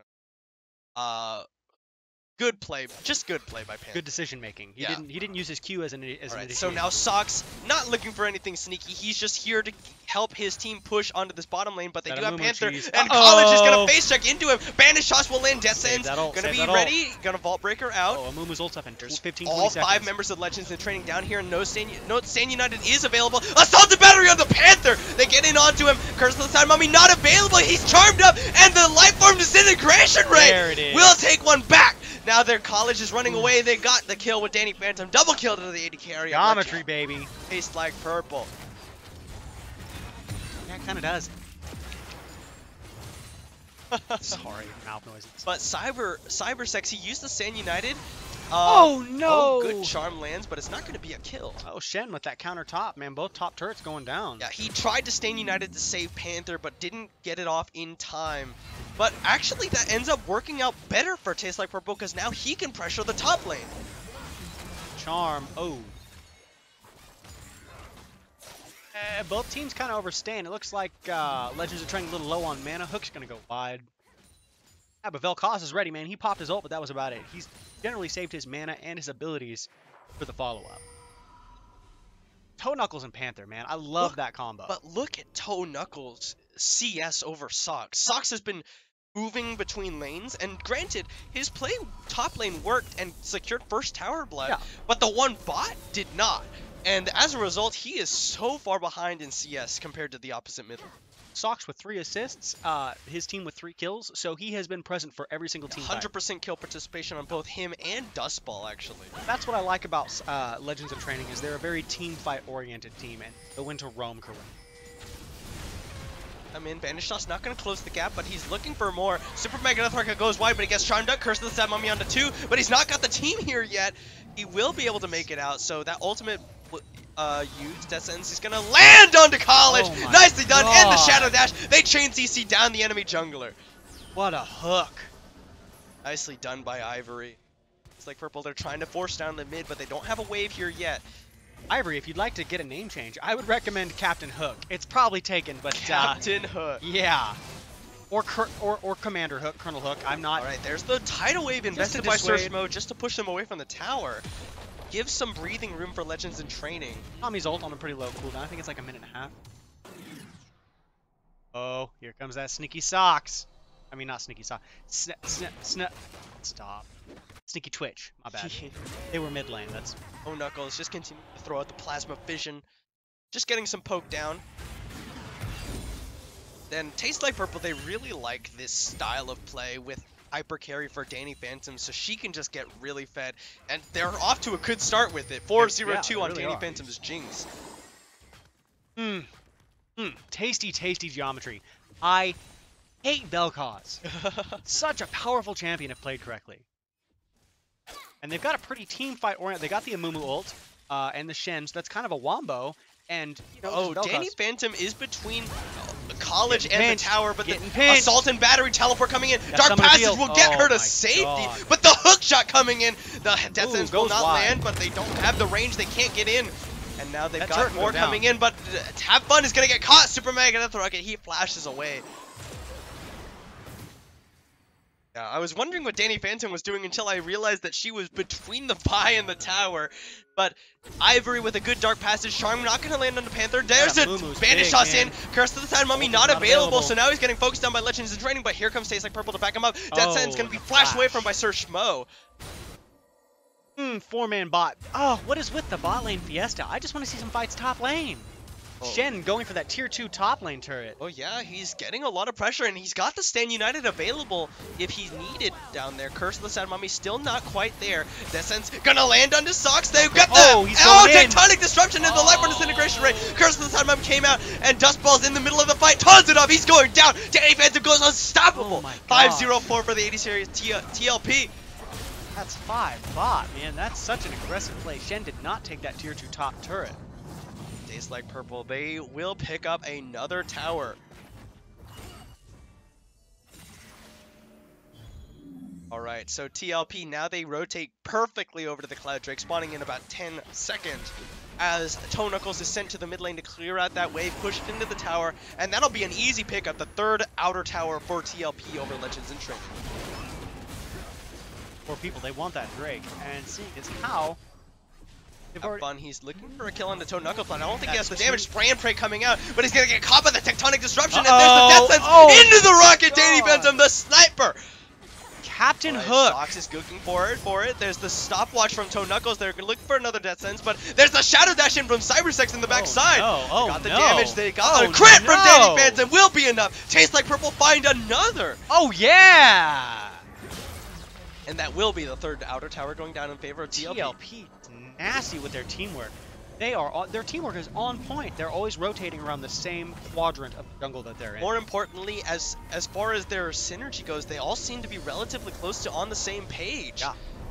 See Cybersex come around, get the Shadow Dash on the Socks, and then everyone just throws out all their abilities and says, "We're killing this idiot." TLP didn't make finals last season, did they?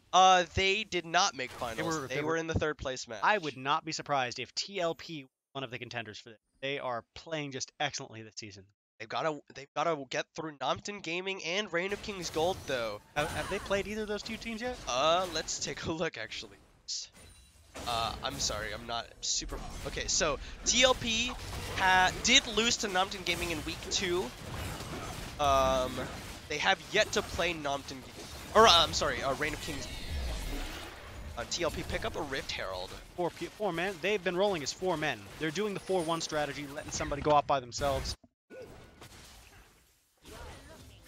So Legends in Training, they're still trying to see if they can get this tower in the bottom lane. It's so low, and it looks like they will pick it up, but TLP, what are they going to make on the other side? That Sand's going to land into the Tectonic Disruption, into everything! Ivory is actually on a killing spree, funnily enough. And this 4-1 composition, letting Shen off do his thing, popping the Rift Rift Herald mid. Down in the mid lane, and that is going to be a lot of pressure for Legends in Training.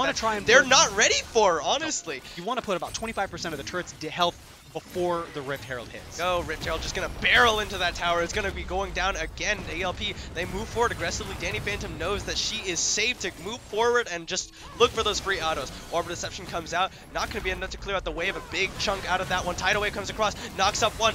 Ivory flashes away with a Tectonic Disruption into the hook. They get another. Danny Phantom goes legendary, 8-0-5.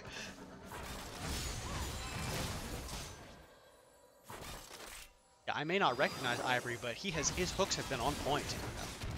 Have fun, TBH fam. He's trying so hard, but the there Banish Shots lands. Curse Two the top of Mana 2. The Life Form Disintegration Ray does, in fact, disintegrate all of Legends in Training. Dustball now trying to deal with Cybersex, but he's got 2 levels up. Danny Phantom gets excited. Crits coming out. Charm will not land, and the Spirit Rush will put some distance. They go back in. Aqua Prism doesn't quite land, but the Flash forward gets another crit. Summoner Heal and Stain United a little bit excessive from TLP to keep their support safe, or their ADC safe, but it will pay off in the end as the inhibitor falls, and they rotate up to that wave already prepped up by Cybersex. Yeah, this might be it, and if instead they decide to leave... Ivory gonna use a stopwatch, but now he's in the middle of Legends in Training, and Tastes Like Purple leave him out to try. They're taking that inhib, though. The box goes down, they're gonna get the ball. He's not, no, he's not. Oh, there's Death Sense comes out. Will Ivory's gonna live? He's not going down. Comes out, Danny Phantom goes legendary. Now she's trading out, she will finally get shut down, but they will trade ADCs.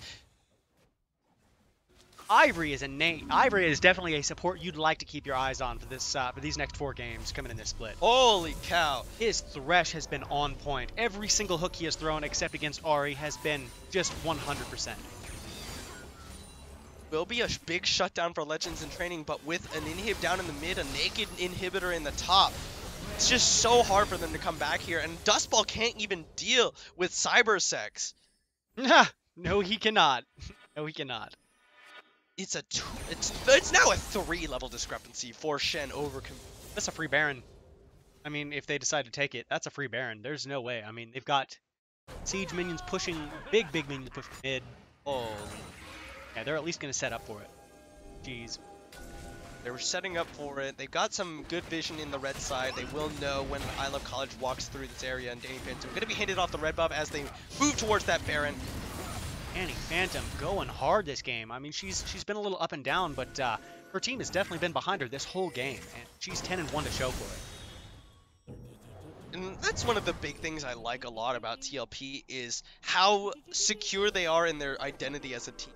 They play these big tanky support-ish top and junglers, especially Panther on the Amumu, just to AoE CC. They have a good AoE support control mage mid lane, and then they have the hyper carry in the ADC role for Danny Phantom to just pop off, and they're executing very well on that this game.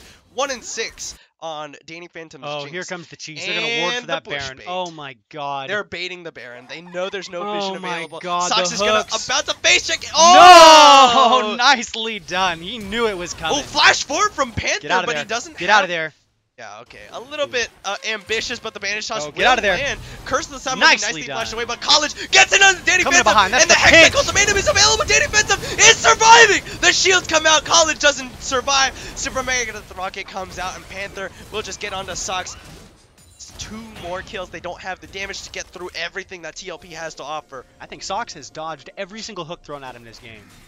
Have fun. He's going to throw out the spray and pray, but he's just going to have to flash away immediately. He's just trying to save that inhib. He's trying. They're going to take that top inhib immediately. Shadow Dash lands. That will be a charm landing, but that's a good double bubble. But top on TBH just gets crit down by Danny Phantom on this Jinx. They're going to move to either end. Shots will land. Death Sentence to follow. Then the Tectonic Disruption. They chain CC down. Sucks. That's end. They don't even have to turn for Baron. That's game. That is it.